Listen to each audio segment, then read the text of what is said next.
อังคารซึ่งท่านอาจารย์มอบเวลามา2 ชั่วโมงอยากจะแบ่งปันเวลาให้กับครูบาอาจารย์ทางลำปางหรือว่าทางที่อื่นที่เป็นผู้ที่มีความรู้ความสามารถในการเทศน์ในการสอนในการบรรยายหรือว่าได้อนุรักษ์รักษาวัฒนธรรมประเพณีด้านต่างๆได้มีโอกาสมาเข้ารายการตัวเนาะท่านอาจารย์ก็หันชอบตัวก็เลยได้แบ่งปันเวลาในชั่วโมง20 นาฬิกาถึง21 นาฬิกานี้แบ่งเป็นอังคารที่ผ่านมาท่านอาจารย์ภาวินทรเนาะตั้งวัดชัยเกษมต้นซ่านฝางได้เทศน์ธรรมพื้นเมืองแล้วก็ได้อู้กันว่าอาทิตย์อังคารนี้ก็เป็นของท่านอาจารย์เสน่ห์กาหลงศรัทธาญาติโยมเพื่อจะบ่ให้เสียเวลาเนาะก็จะได้ให้ศรัทธาญาติโยมได้พบปะกับท่านอาจารย์เสน่ห์กาหลงในเวลาต่อจากนี้ไปแล้วก็พบปับอาตมาอีกครั้งหนึ่งก็21 นาฬิกาถึง22 นาฬิกาในชั่วโมงหลังเนาะเอาละเนื้อศรัทธาญาติโยมทั้งหลายก็จะโทรไปหาท่านอาจารย์เสน่ห์พร้อมก็จะออกรายการตอนนี้ได้เลยเนาะท่านอาจารย์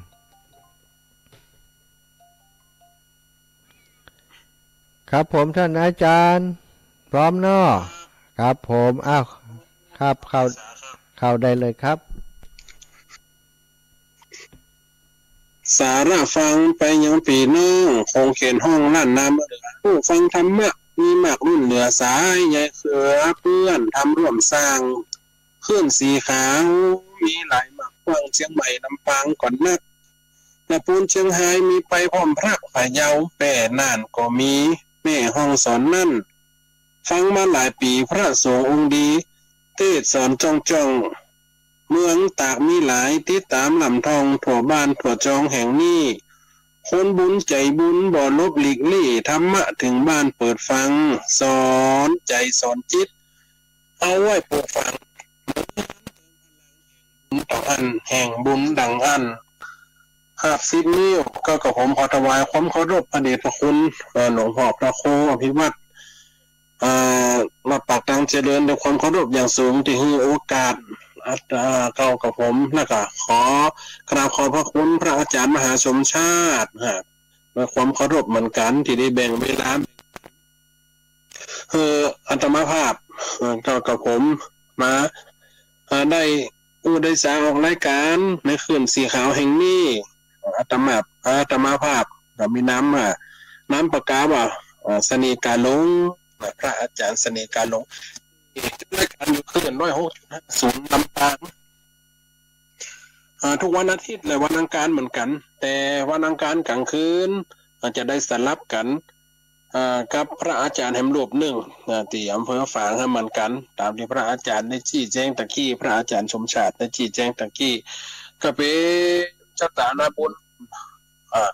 ที่ได้มาป้ามาปบมามาจากกันในชั่วโมงนี้ในนาทีนี้ต่อไปประมาณ30-40 นาทีในชั่วโมงของพระอาจารย์มหาสมชาติแต่อาตมาภาพได้มาจัดร่วมในอย่างหนึ่งที่ได้มาเอาหลักธรรมคำสอนมาอู้กัน11 คน12 คนหยัดกันไปคนได้กับไข่หันวันนำบ่อซาวาฟังมาเมื่อไหนดอกสีขาวปันเฮาก็ไปกันหลายอยู่มาเอามากับบักไก่เนี่ยสถานลูกเจโฮมนี่ไปนะลูกเจโฮมนี่ออกไปตี 5 กึ่ง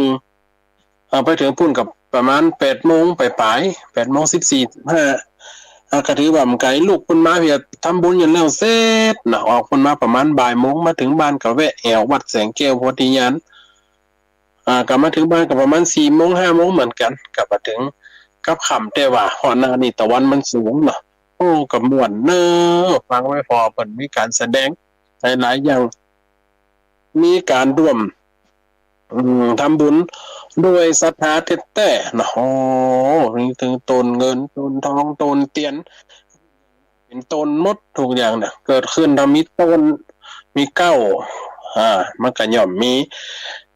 ปลายมีใบออกมาก็เหมือนศาสนา ศาสนาเปรียบเหมือนต้นไม้ศรัทธาลุ่มไต้เป็นกิ่งก้านสาขาเฮาต้องช่วยกันดูดน้ำเลี้ยงมาดูแลรักษานี่ดูดอาหารมาช่วยเลี้ยงลำต้นเหมือนกับต้นโพจะใหญ่ต้นไทรจะกว้างก็เพราะว่าด้วยบุญศรัทธาทั้งหลายสาธุชนทั้งหลายเนาะได้เอามาช่วยจันลงพุทธศาสนาบ่ว่าในการฮือตานก็ดีรักษาศีลก็ดีเมตตาภาวนาก็ดีสิ่งนี้ล้วนแต่เป็นกองบุญถึงนั่นที่ศรัทธาหาได้นี่สำวันนี้นะเป็นวันโกนนะคณะศรัทธาทั้งหลาย ห้องก็ห่อข้าวต้มข้าวนมเนาะข้าวต้มตองโกงข้าวต้มใบกล้วยเนาะหลายอย่างห้องก็ขนมจ๊อกขนมสมัยก็มีในมันบางคนกับการหนักเนาะการหนักการหลายก็ยืมซื้อเอาก็มีเนาะซื้อจากศรัทธาสาธุชนบางคนที่เปิดอย่าไว้หนักไว้หลายเปิดเดี๋ยวเสียวไก่เนาะเปิดเอาขายตามลีตามกาดแล้วก็ซื้อได้ไปทำบุญก็ได้อานิสงส์เหมือนกันนักศรัทธาทั้งหลายเพราะนั่นจะยิบยกมาเรื่องข้าวเรื่องอันอย่างพอสไตล์อาตมาภาพก็อย่างที่คุยได้ยินกันเนี่ยอาจจะเกี่ยวกับเรื่องของบาปบุญคุณโทษเนี่ยวันนี้จะเอาข่าวเรื่องมายิบยกข่าวเรื่องนายพรานป่าฆ่าตุเจ้าจีดงคำว่าจีดงเนี่ยคนเมืองเขาว่าที่เจ้าจีดงเลยนะจีเป็นสมณะจีพราหมณ์ชีพราหมณ์คนทั้งหมดจีพราหมณ์พระธุดงค์ก็คือตุเจ้าที่เปิ่นจาริกเดินแสวงไปอย่างอาจารย์พระมหาชมชาติเขาถือว่าเป็นนายสายธุดงค์เหมือนกัน ธุดงค์เขาวัดไปตามบ้านน้อยบ้านใหญ่ก็เหมือนกันถือว่าธุดงค์เหมือนกันเขาวัดไปฮันน้อยนี้น้อยเพื่อแสวงและก็เพื่อ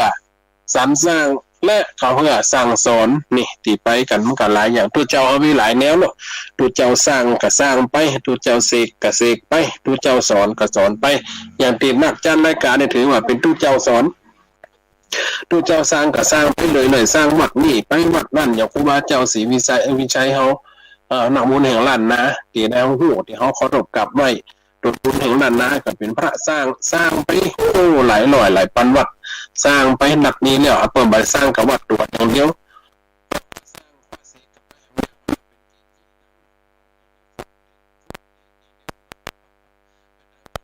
อาคมเฮียนเหล็กมนเหล็กยัน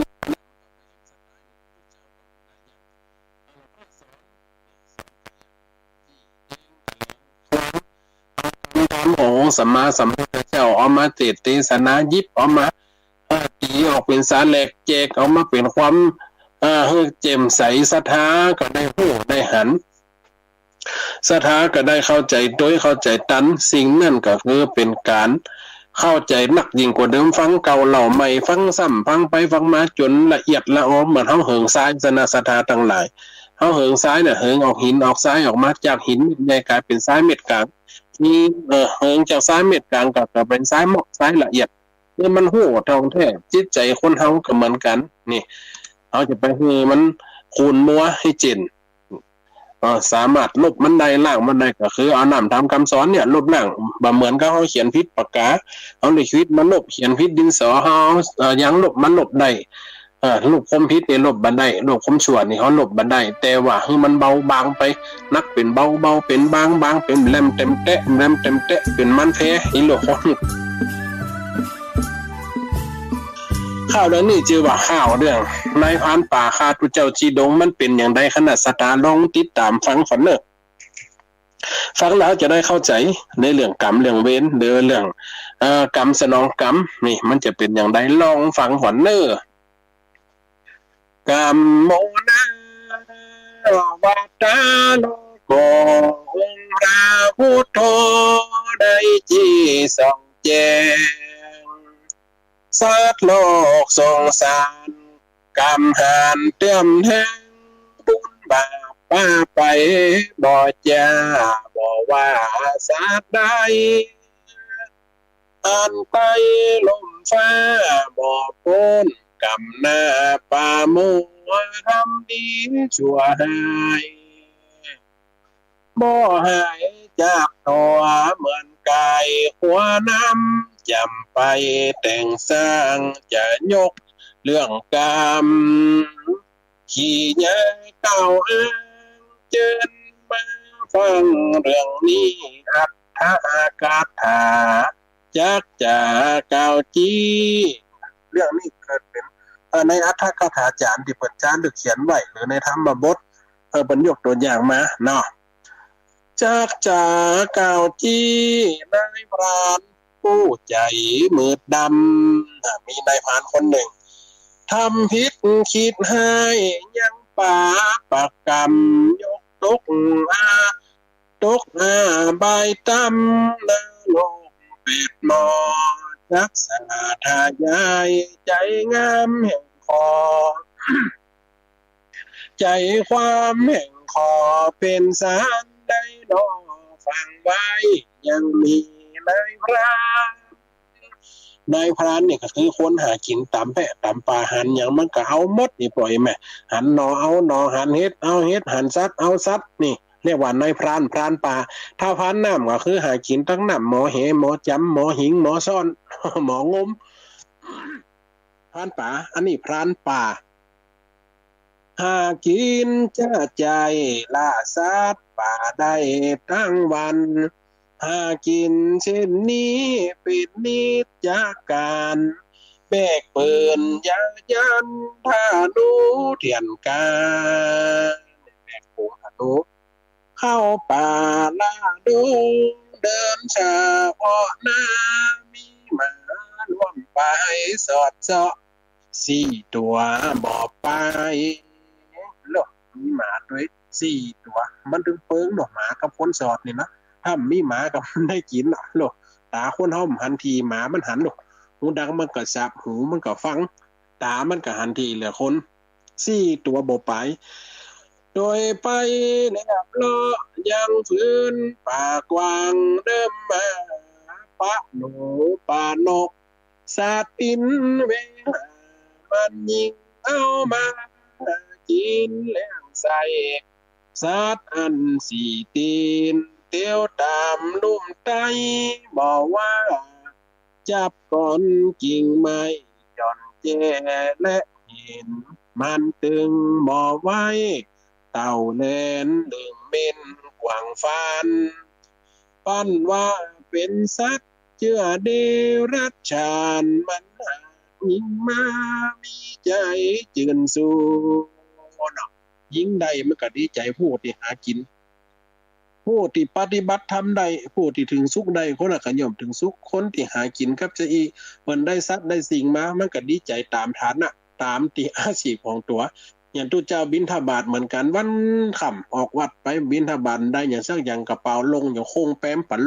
ลงสบายบาปเขาวัดมามันได้อย่างสักอย่างแล้วทำได้กินได้ชั้นเนี่ยมาเนาะดีเดี๋ยวตึกกับวัดต้มวัดเนาะในพานป่าก็เหมือนกันอันเนี่ยเปิ้นก็ดีใจของเปิ้นมันหายิ่งได้มีใจจื่นสู่ผิวปากเดินทางบ่มีกูมันตุ้งเปิงมาสอดด้วยผิวปากด้วยนี่นะผิวเป็นเพ่งไปตัวมาเลี้ยงใบสี่ตัวห่วมกันเดินทางสอดใจตามอันหาได้กุยเย่มีวันหนึ่งนะออกบ้านเก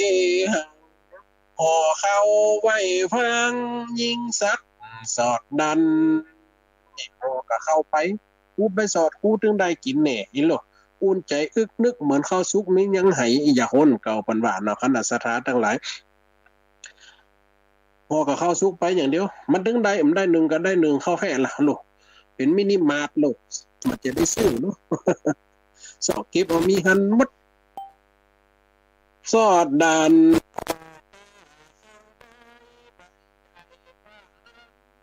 สารใดเมงกึดไว้อย่าเอาปิงกินกลางดงป่าไม้เกิดแล้วดองไฟลีลาห้องโอสุนักแจ๊ปากเรียกหาว่ามาโกงมาแดงเล่นตัวโกนโอ้โกงโอ้โอ้แดงโอ้ห้องแล้ว หรอผิวหมากับหูตั้งหางซอยมันหล่นมาสั่งสิ่งโดยโกนเจ้ามันมาไอ้แดงไอ้เขียวไอ้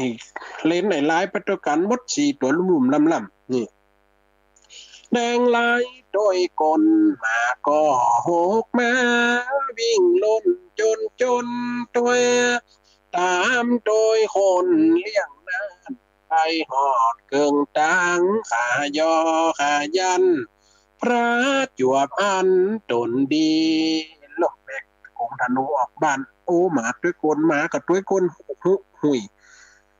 หูตั้งหางซอยหล่นด้วยกลทะเลลิ้นออกปากจะโลนะหมานะเสียเอาไปป้าใส่ตู้เจ้าคือพระธุดงค์ที่ว่าตะกี้พระจิดงนั่นน่ะไปป้าใส่ตนดีไปป้าใส่อันตนดีไปพบใส่พระจิดงทรงสีปักพดหนตีนั่งสันบาทเข้าเสียมานายพรานหันใส่ตุเจ้าก็เห่าเป่าความห้องตักไอ้โลดเห่าโอ้เห่าน่ะใหญ่กับตัวใหญ่กับเสียงใหญ่ตัวน้อยกับเห่าเสียงน้อยฮักก็มีหันตัวเจ้านั่งสันเข้ากิริยามารยาทงดงามไม่รู้นั่งสันปืนเก่าใหม่ยีบเข้าใส่ปากก่อยวางมือก่อยวางจอนก้อยดีลาสามารถของตามความที่เปิ่นเคยปฏิบัติมายกหนอวางหนอยืนหนอนั่งหนออยากะมาหันมันค่อยหันตัวเจ้าลูกเฮาอะกะถ้าเป็นเฮาเมียค้อนคอมหล่นด้วยก้นเนี่ยก็ว่ากระทางกลางกับเปิ่นน่ะอีเนาะเราได้เปิ่นเคยปฏิบัติเคยศึกษามาเปิ่นก็นิ่มแตบไว้นี่มากะเฮานี่เฮาเสียงว่าแต่ตักส่วนว่านายพานก็หยุดชะงักไปตามเสียงหมาเห่าวอนนายพานหันแล้วไม่ยกกันสอนถ้าดูหน้ายิงหันเป็นตุเจ้าไม่จะยกของธนู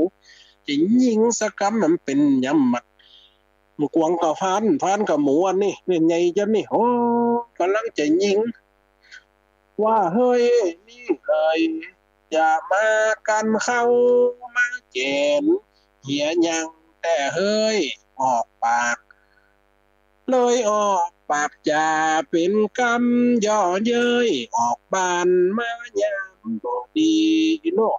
ปะใส่หัวล้านผมบ่มีวีการากีนีเสื้อเหลืองตุเจ้าไอ้เหล่ามันคนละทางเนาะคนหากินฆ่าสัตว์ฆ่าสิ่งมูติหาปลาหานก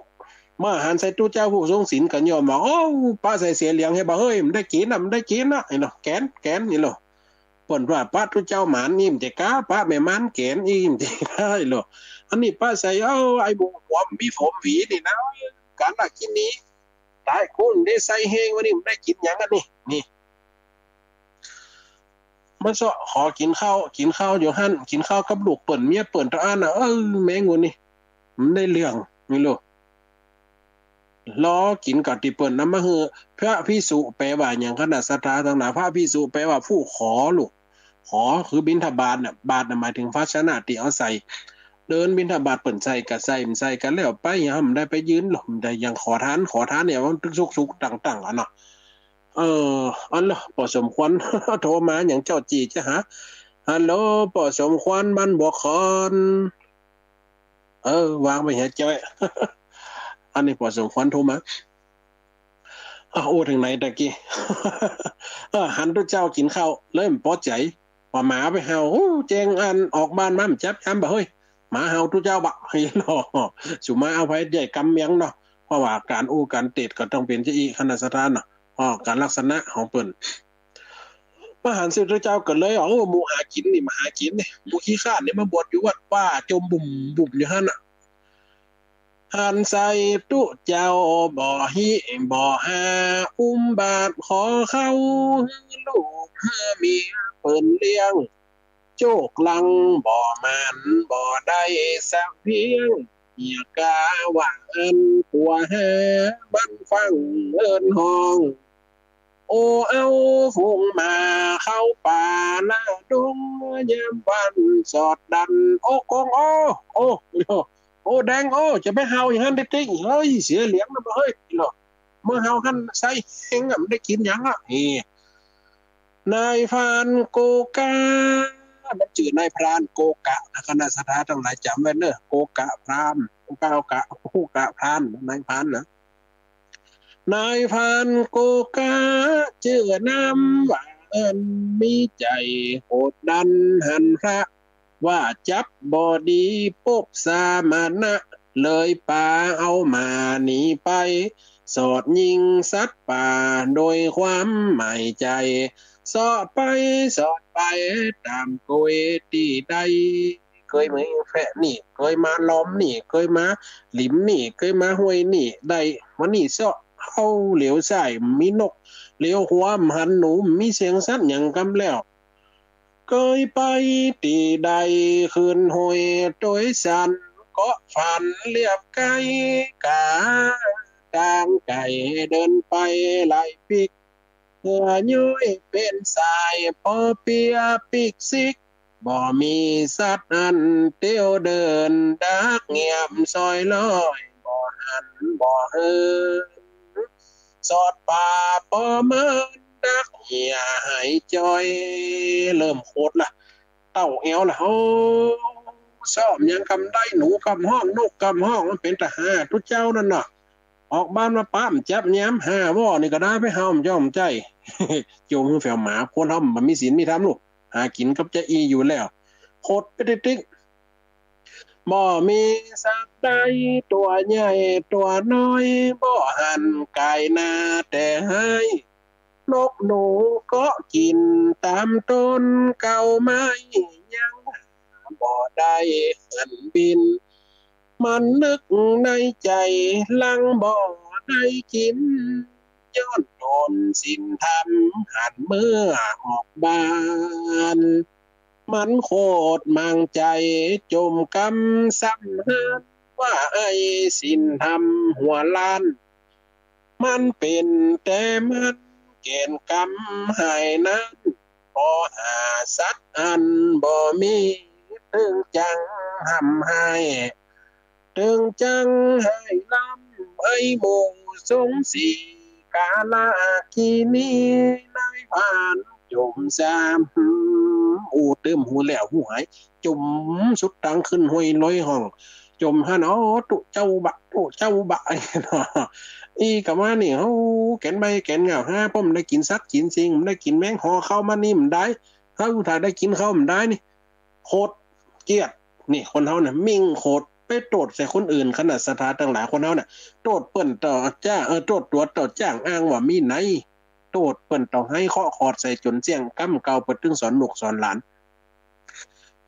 ว่าถ้าถมให้ตัวเจ้าที่เกิดในใจเป็นใจตัวเจ้าดอกมันย่ำเกิดว่าสัตว์ป่ามันหู้ย่ำเกิดว่าสัตว์ป่ามันหันหรือว่าย่ำเกิดว่าสัตว์ป่ามันยิงถึงวันมันก็ย่อมมุดไปหายไปมันก็ย่อมใหญ่ก้อนใหญ่หางใหญ่ทีนกินตีนอนใหม่กันเนาะฮอดตัวหากินกับจะอันสัตว์มันก็ย่อมหู้มันก็มีถีวิจิตรญาณมันรู้นี่เป็นแต่อันจมมาหู้ยังนี่นายผ่านจมซามเป็นแต่มันอุกรรมบอกห้ามวิตจนแนวความเก่าไว้มันลวดแบกปืนพานุดำให้ปีกไว้ไหวหน้ามาได้สอดป่าวันนี้สัตว์ป่าบอดตายสะไปถงไล่มือเป่าปีกบัน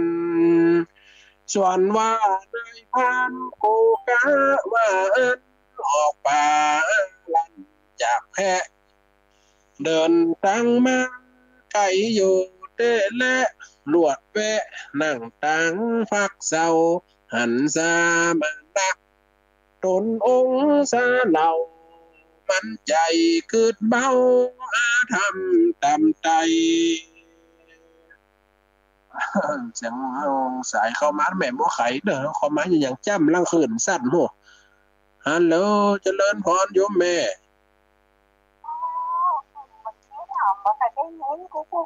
อ๋อคืนบัดนี้กุ๊กกักได้ไหมล่ะ อ๋อมันโฟนอินมันถึงจะเอี้ยแหมมันถึงเอี้ยนะมันเหมือนจัดตรงนะ กดเสาอากาศรั่ว อ่ามันห่วงลิงก์ไปมันถึงจะเอี้ยแหมมันโทรศัพท์มันสองซ่อนพระอาจารย์เปิดเอาไปจอกับของพระอาจารย์เป็นแหม เจ้าตัวนี่แม่นเนอะ เสาอากาศนี่ มือจับเสาอากาศสาธุแสดงว่าคลื่นสัญญาณมันถึงเป็นที่อ่ะมันสองต่อสามต่อเนี่ยมันเหมือนที่เขาจัดตรงนะว่าไอ้อย่างไรหัวลานที่เรามันเกิดมันโกรธมันมุดทำตามใจเกิดความโกธาใจดำสวกไม่ว่าไอ้อย่างไรหัวลานกูสอดเดียวหนยอดหันมึงนั้นบ่ได้สัตว์อันสิ่งใดมันบ่สำนึกกึดแล้วมั่งใจเดินทางเข้าไปเอามือจี้หน้าเดินทางไปหาตัวเจ้าเอามือจี้หน้าจุมาดัดตินยันก้อนผาไว้กูหากินอย่ามั่มได้วันนี้ย้อนหันใส่มึงน่ะตัวเจ้าไอ้ลูกโตดใส่ตัวเจ้าหมดนะเอามือจีนาว่าไอ้เสือเหลืองจีดงห่มผ้าเป็นแต่เมืองนาเจือนี่นั่นนี่กูสอนหากินดักปิ้งเย็นซีบ่ได้สักสิ่งอันใดกูจะยิงฆ่ามึงตกตายนำใจแห่งกูเหยียดแด่ไว้เดี๋ยวกูจะฆ่ามึงขวางให้ทุกเจ้าเลยหรอใจมืดโหดกอมจี้หน้าจี้ตาด่าด้วยความโกรธโกรธะด้วยความวุ่นวายจะฆ่าทุกเจ้าหมางใจพิษใจแค้นใจเนี่ยเป็นคนที่บ่มีศีลธรรมส่วนพระจีดงว่าจูฟังนี้การฆ่าสัตว์แมงใหญ่น้อยบ่สมควันเปิงสินจ้าดังพร้อยขอจุ้งฝ่ายห้อยถือเอาเราแซมเอาศีลมาสอนบรรลุสัตว์มีชีวิตอย่าคิดฆ่าเขาบ่ดีกับเฮา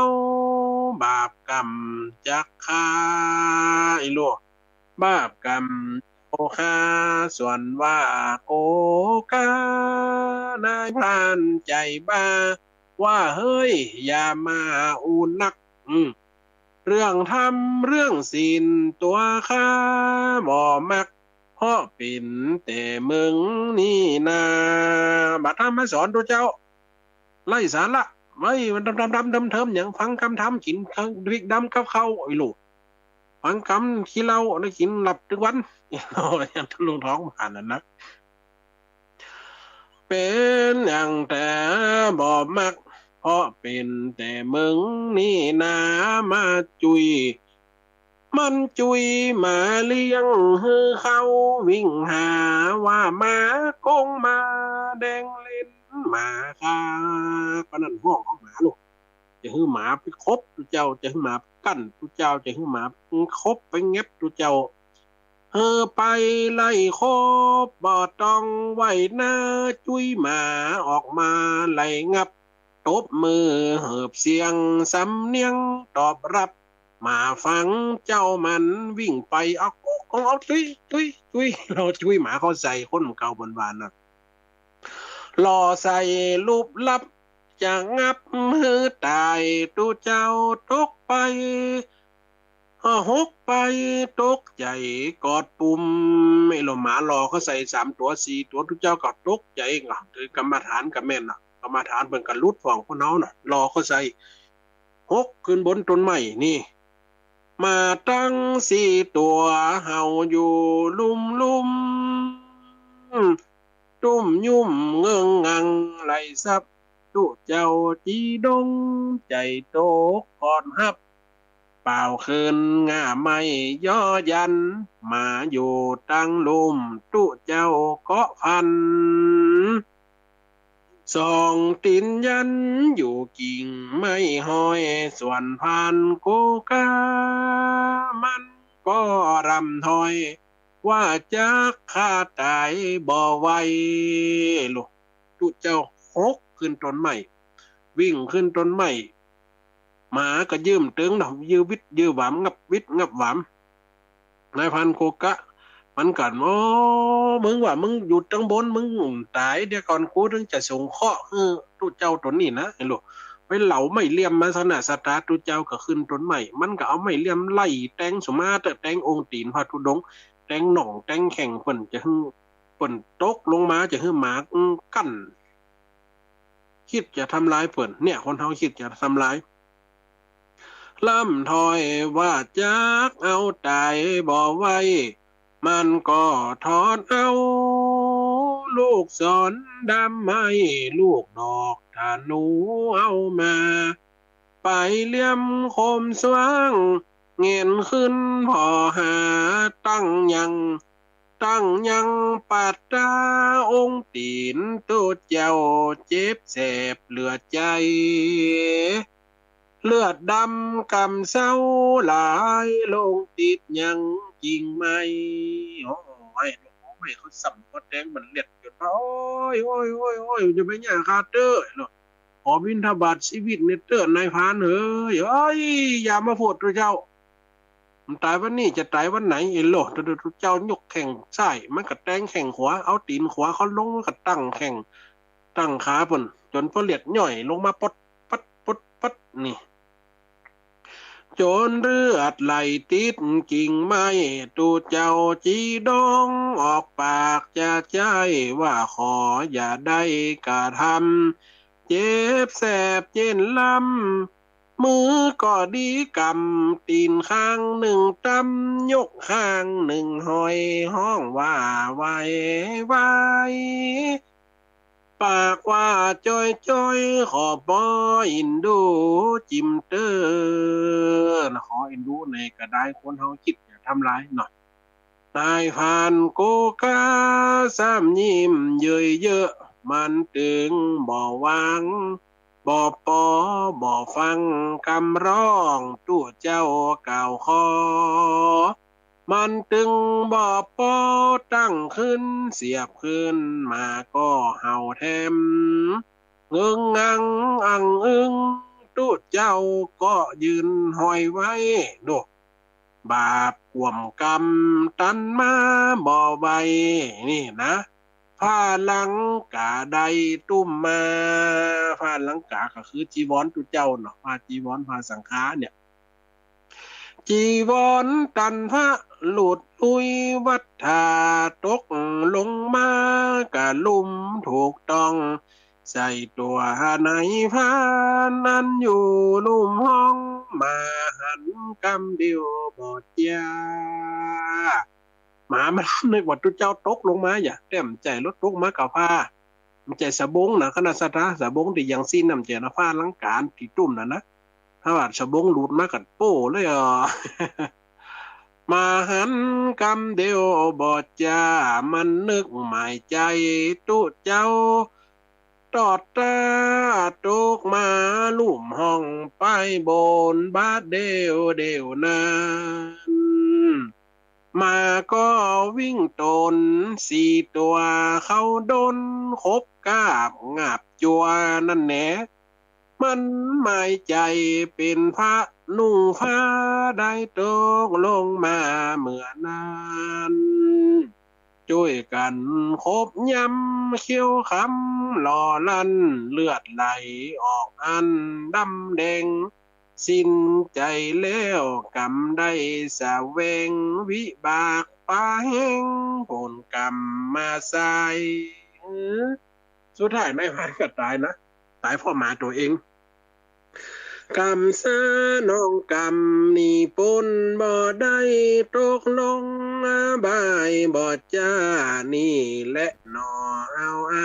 ปีหน้าได้เล่าต่อตาปั่นฟังได้แก่ก่อนกายเป็นซอยข้าวสาร เป็นนี่ยายท่านจบลงเต่าอีเต่านี้สู่กันฟังก่อนละนายเฮอเนี่ยเปิ้นว่ากรรมสุดท้ายมาก็มาตายกับอาวุธตัวเก่าถ้าตายกับหมาน่ะถือว่าเป็นอาวุธเป็นเครื่องฆ่านะขนาดสารัฐทั้งหลายเหมือนว่าใจหลอกหากินใจกระทำในสิ่งที่บดีนี่สุดท้ายหมาก็มาคบมางาบมาจัวนึกว่าตัวตุเจ้าตกลงมาเนี่ยกรรมสนองกรรมมันหนีบ่พ้นสักคนเนี่ยคือกรรมบุญนาวัตติโลโกสัตว์โลกย่อมเป็นไปตามกรรมทำอย่างใดก็ได้อย่างอันกรรมนั้นย่อมติดปันหวันห้อยกรรมนั้นจงติดโดยถอยตามแนวนี่มันถึงบ่หายเอาทำบาปนักกรรมก็ติดตามเอาทำบุญนักบุญก็ส่งเสริมหนุนเกื้อหนุนหน้าที่การงานชีวิตของเขาเจริญรุ่งเรืองขึ้นไปแล้วว่าโอ้พระอาจารย์ทุเจ้าทุไหนหลวงพ่อทั่วครูทำบุญหันจะได้อย่างสักเดือเจ้าเนี่ยมัตตะเมินเตมานุมแถวเท่าแซ่กำทุกกระเปิดสงวดโหยกำทุกกระเปิดสงวดโอ้เจ้ามันเจอเรื่องบุญมันคนละด้านกันขนาดสาระทั้งหลายการใส่เหล็กใส่แซ่เนี่ยถือว่าเป็นการพนันหรอพระพุทธองค์บัดทรงสรรเสริญนะบ่ได้สรรเสริญบ่ได้ยกย่องสิ่งมันนี่ถือว่าเป็นหนทางแห่งความฉิบหายนี่แซ่มันผูกไกลจะออกนั่นหรอน้องฟ้อมมีเลขอย่างก้ามหัวเฮียพวกน่ะยอดพระป่าพวกน่ะยอดอันตานเตียนตะวามันซื้อนั่นเน้อที่วัดพระบาทอุดมคุณเนาะสิ่งที่มันอยู่ที่โจกชะตานำป่าของเฮาได้ทำไว้ตั้งแต่อดีตชาติโลกสิ่งมันเนี่ยเฮาทำไว้สิ่งมันเนี่ยเฮาทำไว้ส่งเสริมไว้มันก็ดีนะโอ้มีสายเข้ามาเด้อดังใดหมดจ้ะรายงานมาเสียงดีหรือไม่ดีเจริญพรฮัลโหลไม่จ้าพระอาจารย์เจ้าแม่บางโจตั้งใดก็แบบตันเอ็ดเวทตันไว้ขนาดเนาะนั่นแน่อามั่มลาบนั่นก่อนนั่นแหละนั่นน่ะกะบางเจ้าก็บางเจ้าตันไว้ขนาดเนาะนั่นเนาะกำสนองกำโลตรงเปิ้นเดินสายศีลตัวเดินสายกำเนี่ยต้องพุ่นชาติก็แม่เจ้าชัดอยู่บางทีก็บ่ชัดเจนเนาะตะกี้แม่ยายบัวไข่โทรมาว่าบ่ชัดนะตะกี้พอสมควรก็โทรอันนี้แม่ฟังได้มากเด้อแม่ฟังที่ไหนก็แม่ได้มากด้อยหมอกเรดิโอเจ้ามันแต่ละสถานีอาจจะมีคลื่นรบกวนก็ได้ที่มันมาชัดนะแม่เนาะเจ้าสาธุเด้อโยมแม่เด้ออยู่ดีมีสุขเด้อเจ้าแม่กำลังใจเด้อสาธุ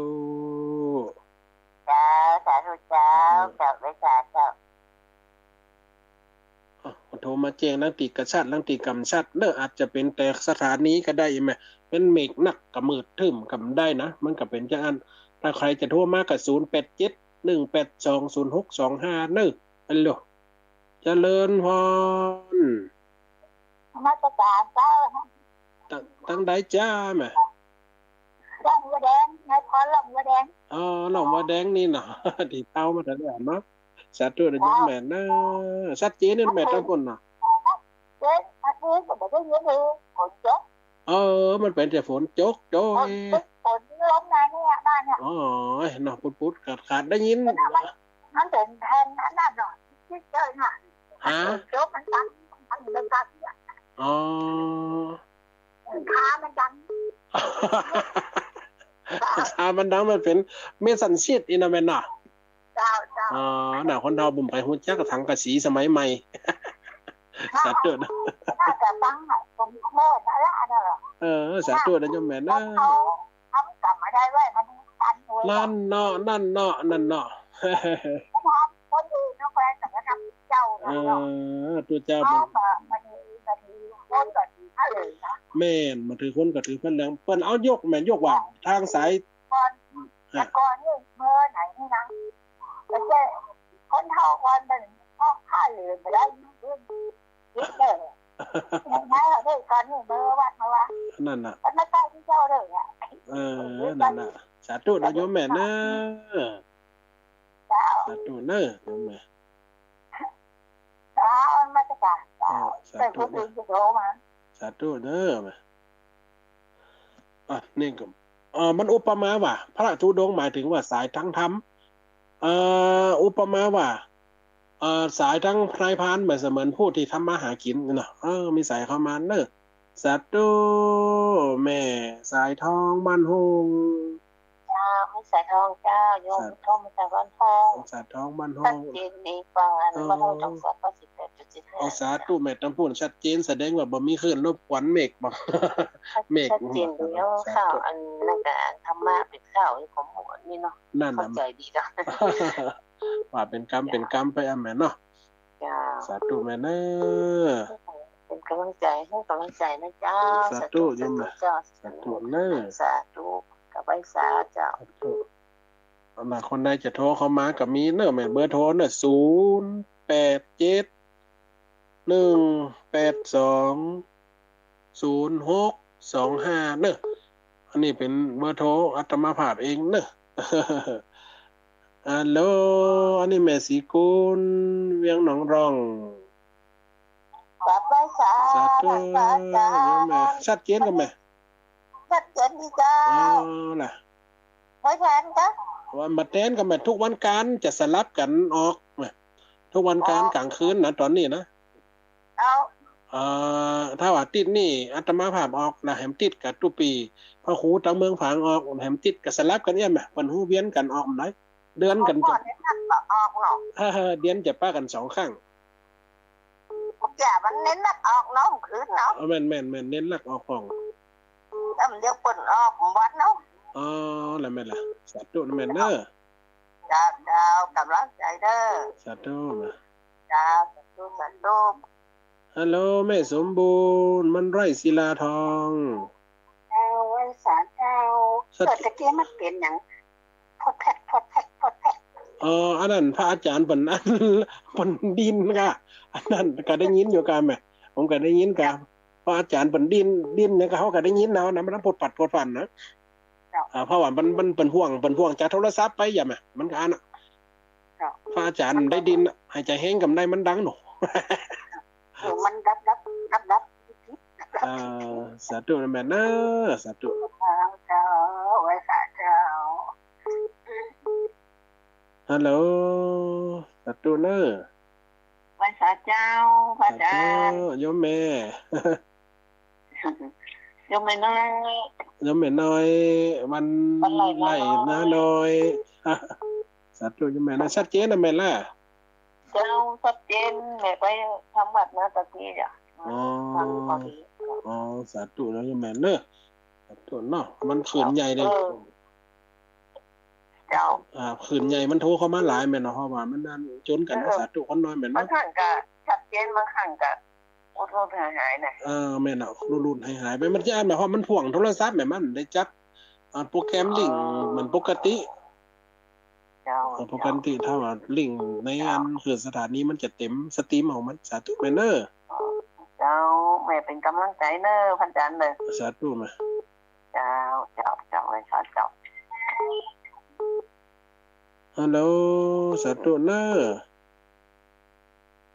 รัชกาลเจ้าพระอาจารย์ สาธุโยมแม่ เออ จากทางใด เจ้า จากทางใดก็ โอมาจากลำปางเจ้า ลำปางนี่เก่า เจ้าไม่สิร้อนว่ากันเพิ่มเจ้า สาธุแม่ เจ้าฟันหมอนนี้เจ้า สาธุนะแม่เนอะ ให้เป็นกำลังใจเด้อ สาธุ สาธุเจ้า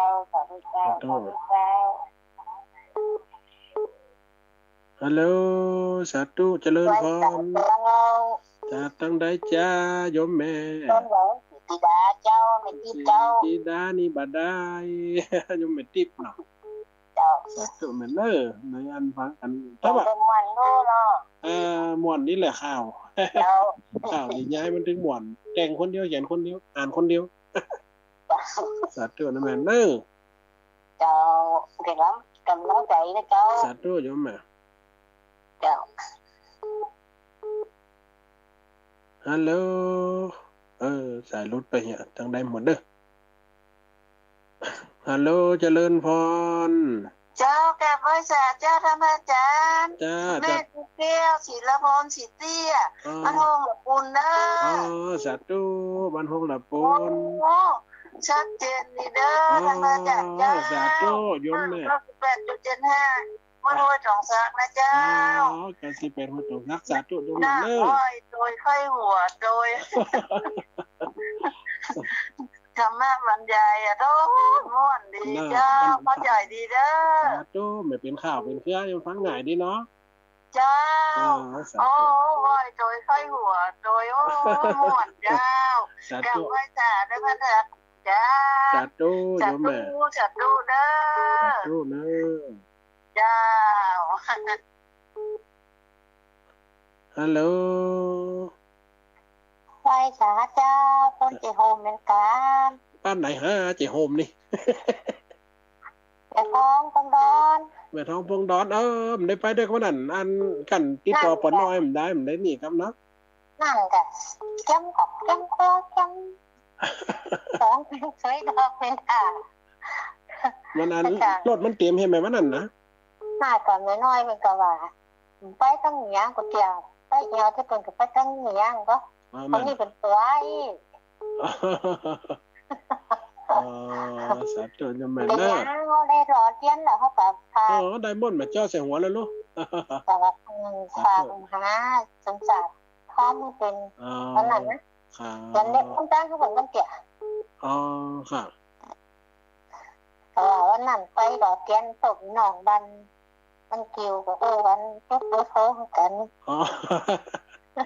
สาธุโยมแม่ ขนา เด้ ด อ หลานไปไหนก็เนอะ ได้แม่จำแม่เนาะเบอร์มีเนี่ยนะสาธุแม่เด้อ เดี๋ยวท้องไปที่เที่ยมันนิดโบ อ๋อสาธุแม่เด้อก ำลังใจเนอะ สาธุ สาธุ สาธุเจริญพรเด้อเหลือเวลาแหม1 นาที ไว้สาเจ้า สาธุจะตั้งได้เจ้าโยมแม่ ไม่น้อยนะ นี่โยมแม่แม่น้อยเนาะพอเบอร์โทรมาคืนมาแจกของแม่น้อยนี่เบอร์โทรมันสอนกัน นี่ไม่น้อยกระโถกนะ แม่นะเบอร์โทรมันสอนกันแบบเดี๋ยวเบอร์โทรเป็น43นำเดี๋ยวมันจะ57นะสาธุโยมแม่เด้ออนุโมทนาแม่เด้อตายหากันเนาะ เจ้าไม่ฟังโยจะเจ้าประจานอ่ะ สาธุ ก็แต่เจ้านี่มันอย่างงดเวลาเนาะ แม่นแต่เจ้าได้ฟังแค่กึ่งกับครึ่งชั่วโมงเลยกะ จะน่าจะไม่ฟังโอ้หมุยแล้วงดเวลา สาธุแม่เด้อ เอาเดียวนี่เนาะ สาธุแม่เวลามันจะหมดเด้อแม่ได้จันยนเอาเวลาให้พระอาจารย์สมชาติแม่เด้อ เจ้าแม่เป็นกำลังใจเนอะ สาธุเด้อเวลาจะหมดคณะสถานทั้งหลายขอยกโอนสถานีคืนพระอาจารย์มหาสมชาตินะครับเด้อ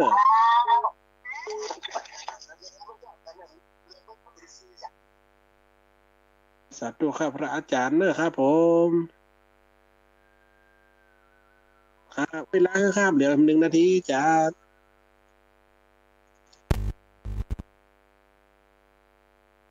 สลับสับเปลี่ยนพักชกรรม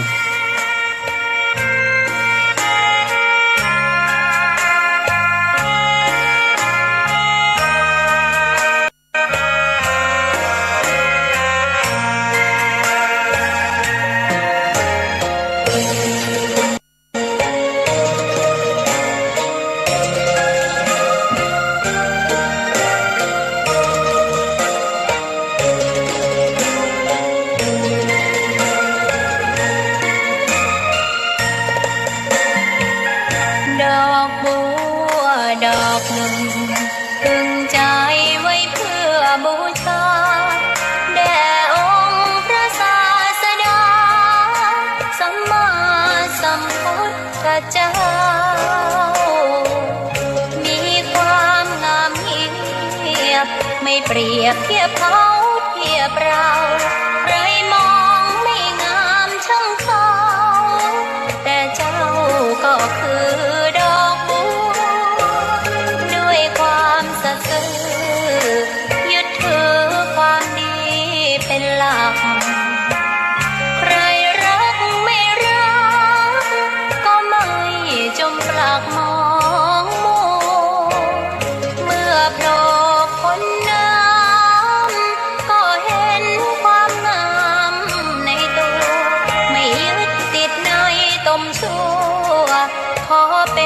ดอกบัวดอกเดียวใครไม่มองว่าบัวงามเด่นแต่บัวก็เป็นดอกบัวทุกวันอย่างนี้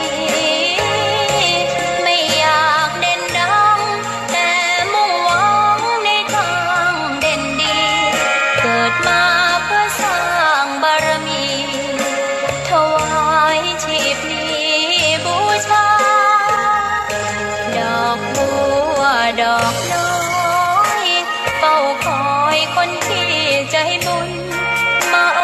บเอื้อเกื้อกูลรู้ค่าของบุญเก็บบัวขึ้นมาเพื่อสร้างความดีและสร้างบารมีดังว่าใช้ดอกบัวนี้บูชาพระสัมมาสัมพุทธองค์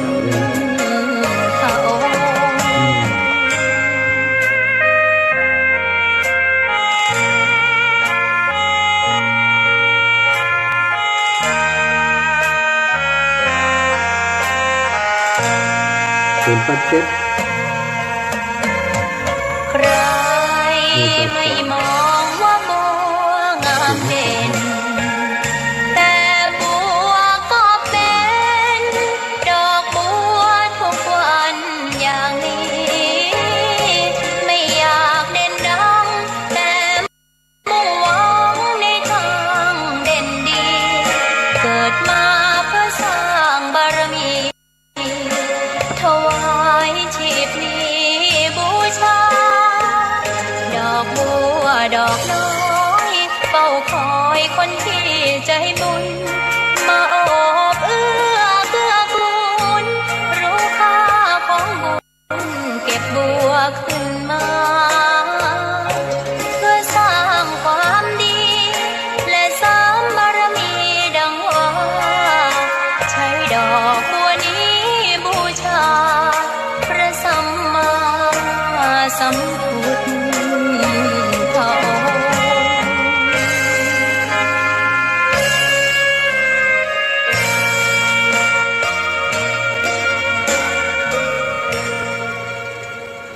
สลับสับเปลี่ยนแล้วศรัทธาญาติโยมตั้งหลายธรรมะสวัสดีตอนค่ำยำคืนกับศรัทธาเท่าแก่อีป่อยอีแม่ตั้งหลายทุกท่านทุกคนน้อมไวยสาคารวะวันตาครูบาอาจารย์พระมหาเถระ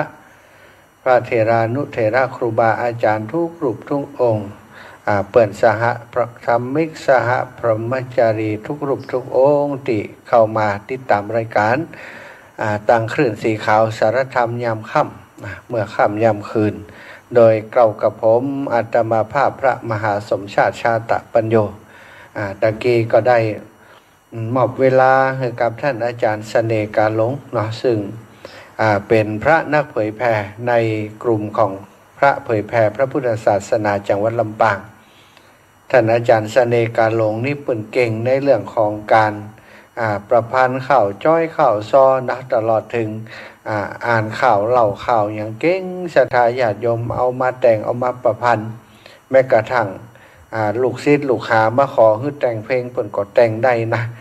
ส่วนใหญ่ก็เป็นเพลงตั้งธรรมะเป็นเพลงที่ส่งเสริมความดีความงามตั้งหลายนะเนาะที่ท่านอาจารย์เปิ่นทำตะกี้ที่เปิ่นเล่าข่าวจบไปนั้นก็บทประพันธ์ของเปิ่นเองเปิ่นเป็นคนที่ขยันนะขยันหลายด้านมีฝีไม้ลายมือหลายอย่างด้วยกันยิบว่อมก็จังนะศรัทธาญาติโยมเนี่ยถึงสวนฝ้ายคนเดียวแล้วก็ปั่นฝ้ายก็ฝ้ายแล้วมายิบว่อมตามหีดห้อยของคนบักเก่าโบราณนะอันนี้ก็ถือว่าเป็นคนที่ควรจะส่งเสริมเนาะส่งเสริมเพื่อมีโอกาสได้ทำหน้าที่ตรงนี้ได้มีพื้นที่ในการทำงานคือนักขึ้นอาตมาภาพเองนั้นได้หันประโยชน์นะศรัทธาญาติโยมในการเผยแผ่ตรงนี้ละอาตมาภาพได้รับโอกาสจากท่านอาจารย์พระครูอภิวัฒนวิกรมเริ่มแรกที่ได้จัดรายการด้วยเปิ่นก็โทรไลน์มาหาอาตมาอย่างเงี้ยนะ ถ้าอาตมาตอนนั้นยังบ่มีลิงก์ของตัวเก่ายังบ่ฮู้อย่างเงี้ยยังใดเด้อก็ใหม่ๆท่านอาจารย์ก็ฝึกฝนอาตมามอบโอกาสให้อาตมาโดยการโทรเข้าไปเป็นโทรไลน์เข้าไปอย่างเงี้ยเนาะโทรไลน์มันได้เสี่ยงตังกับโทรศัพท์เนาะถ้าคลื่นสัญญาณเสถียรแล้วก็ถ้าใกล้อันโทรศัพท์เห็นน้อยหรือว่ามีสมอลท็อกมันก็จะชัดเจนหน่อยท่านอาจารย์เปิดโอกาสให้อาตมาได้จัดรายการโดยวิธีเนี้ยนะโทรไปหาอาตมาก็ได้เข้ารายการด้วยท่านอาจารย์วันละ30-40วันละชั่วโมงหนึ่งก็ทำให้ตั้งแต่หันมาศรัทธาญาติโยมก็เริ่มรู้จักอาตมาแล้วก็ได้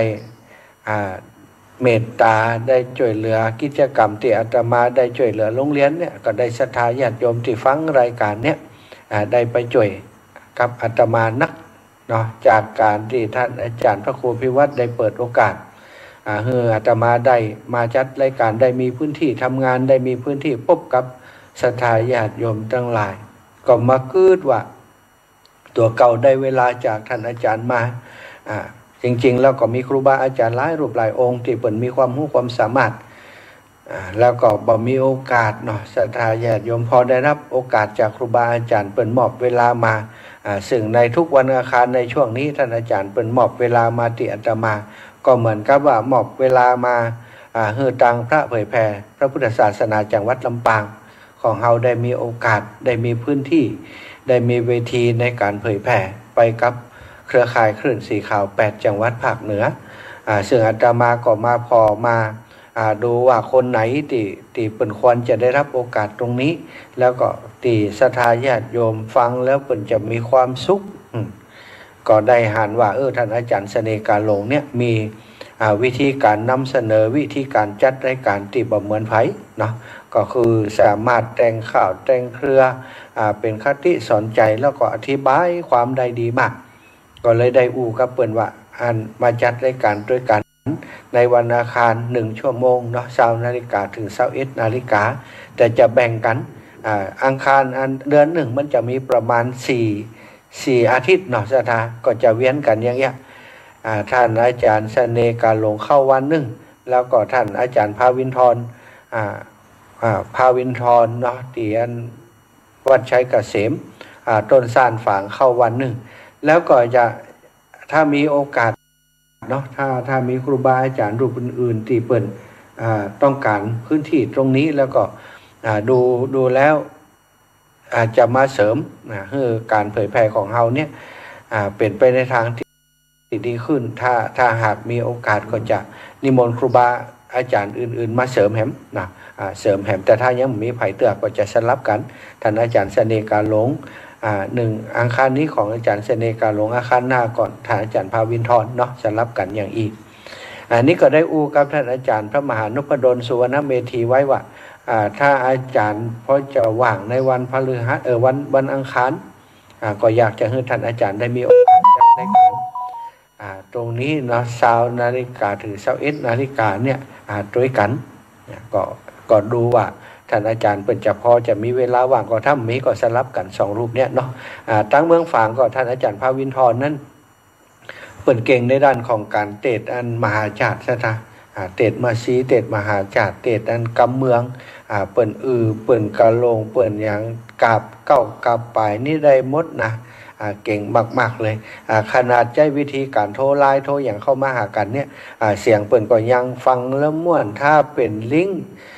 โดยตรงหรือว่าถ้าจัดผ่านผ่านมิกโดยตรงนี่จะม่วนกว่านี้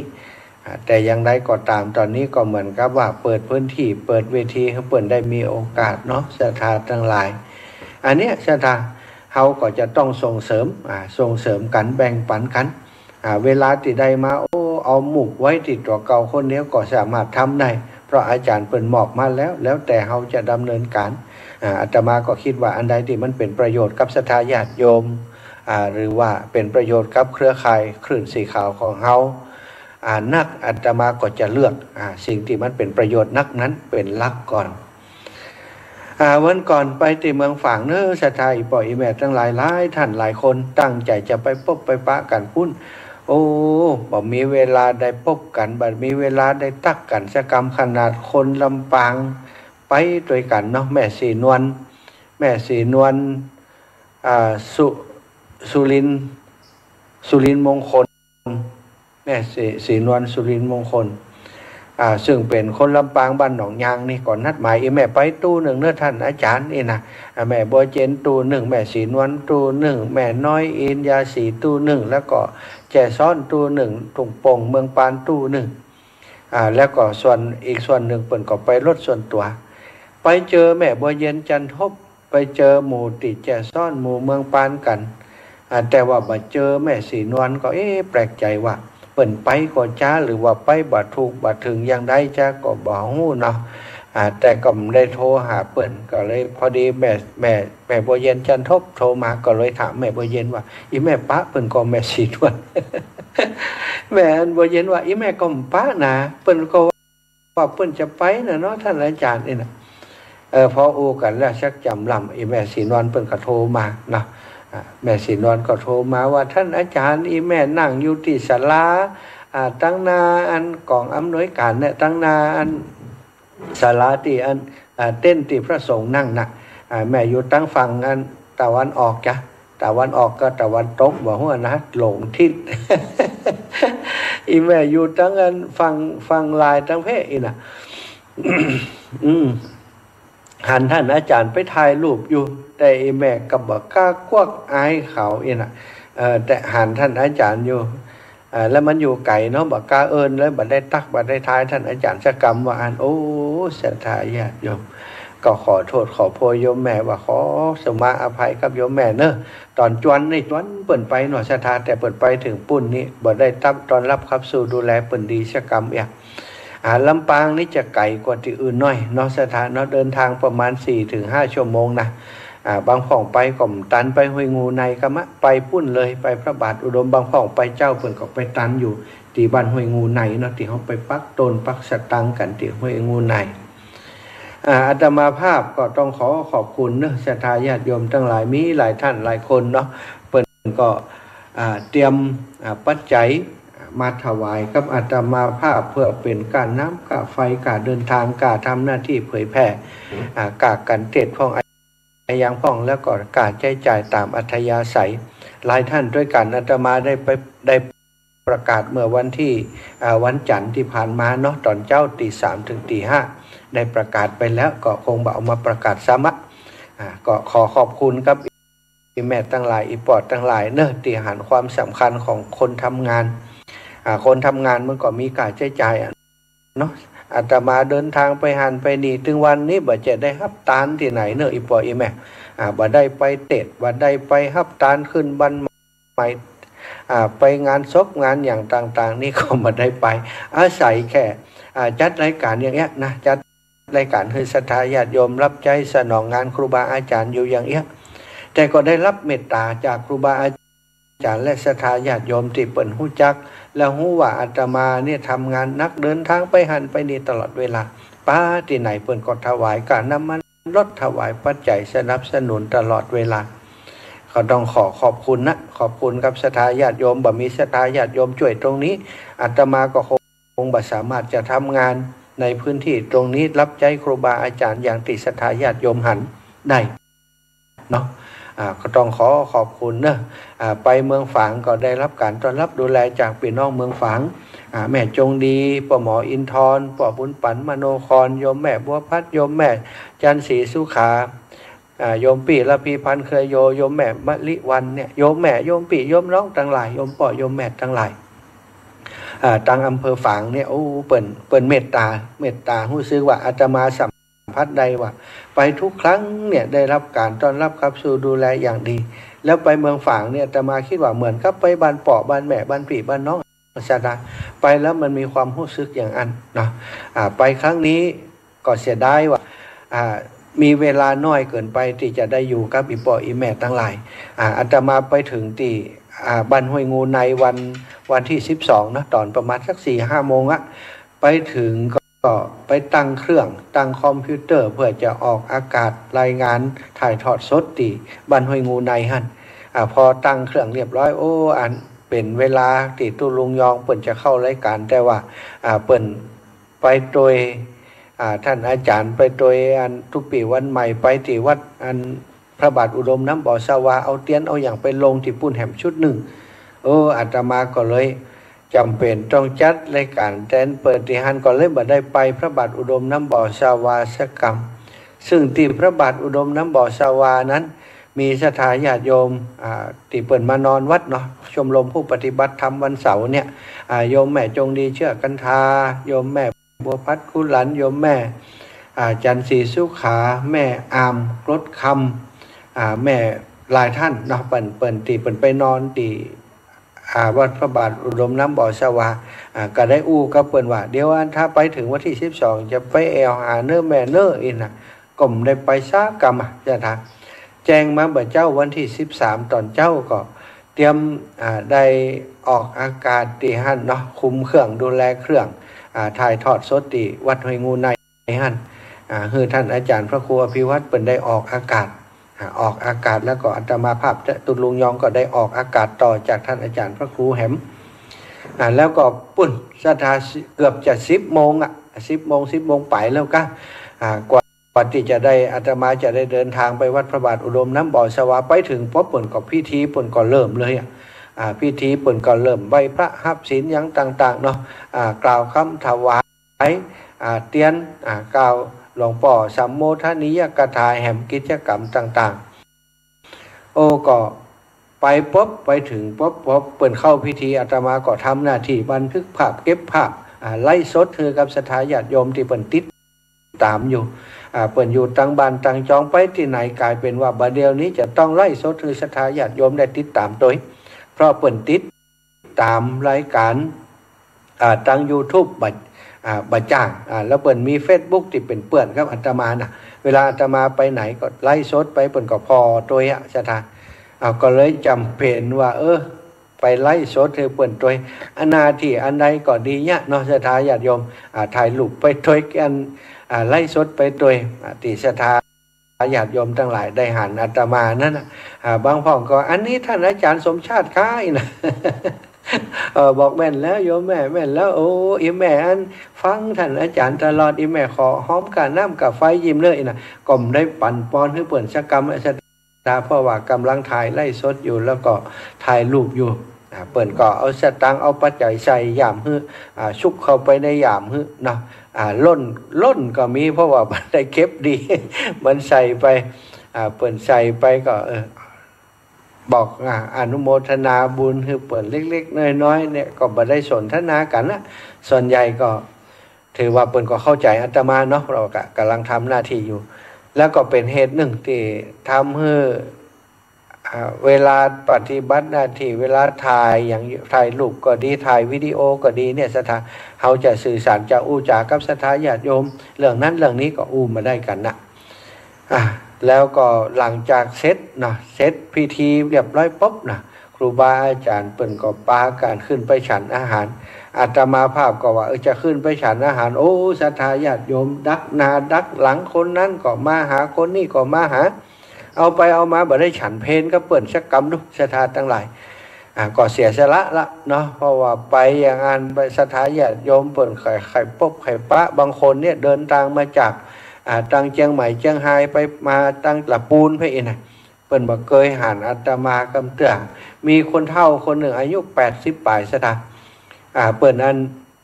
ได้ยินอันว่าอาตมาถึงคุณโยมท่านหนึ่งชื่อว่าแม่อมรวรรณเล่ากุลได้มักจะถึงเปิ่นประจำว่าไปหันไปนิยมแม่เปิ่นก็ไปถ้าไผจะไปก็แจ้งที่โยมแม่อันอมรวรรณก็ได้เนื้อถ้าอยู่บักไก่ถ้าอยู่แถวสันซ้ายอยู่แถวแม่โจ้อีเนาะปรากฏว่าโยมแม่ท่านนั้นเปิ่นอยู่แถวนั้นแถวสันซ้ายแถวแม่โจ้นะเปิ่นก็เลยโทรไปหาแม่อมรวรรณเล่ากุลพอได้โทรไปหาเปิ่นก็เลยได้ไปกับแม่อมรวรรณที่พระบาทอุดมน้ำบ่อสวาตั้งใจไปหาอาตมาซะท่าก็เลยได้ไปไปจ่าเปิ่นได้เปิ่นก็ดีใจอาตมาเองก็ดีใจคนเฒ่าแล้วเนาะเปิ่นก็ว่าแม่ดีใจขนาดบักคิดว่าจะพบท่านอาจารย์อายุนักแล้วท่านอาจารย์ทำพบกันครั้งนี้ก็บอกฮู้จะพบกันเมื่อใดนะอันนี้ก็ถือว่า แฟนรายการคนเฒ่าคนแก่ที่เปิ่นติดตามรายการติดตามการทำงานของอาตมาเนาะเปิ่นหลายคนเปิ่นก็อยากหันอยากจะพบอยากจะปะอยากจะอู้จ๋าโดยอันนี้ก็ต้องขอบคุณเนอะขอบคุณนักศรัทธาญาติโยมทั้งหลาย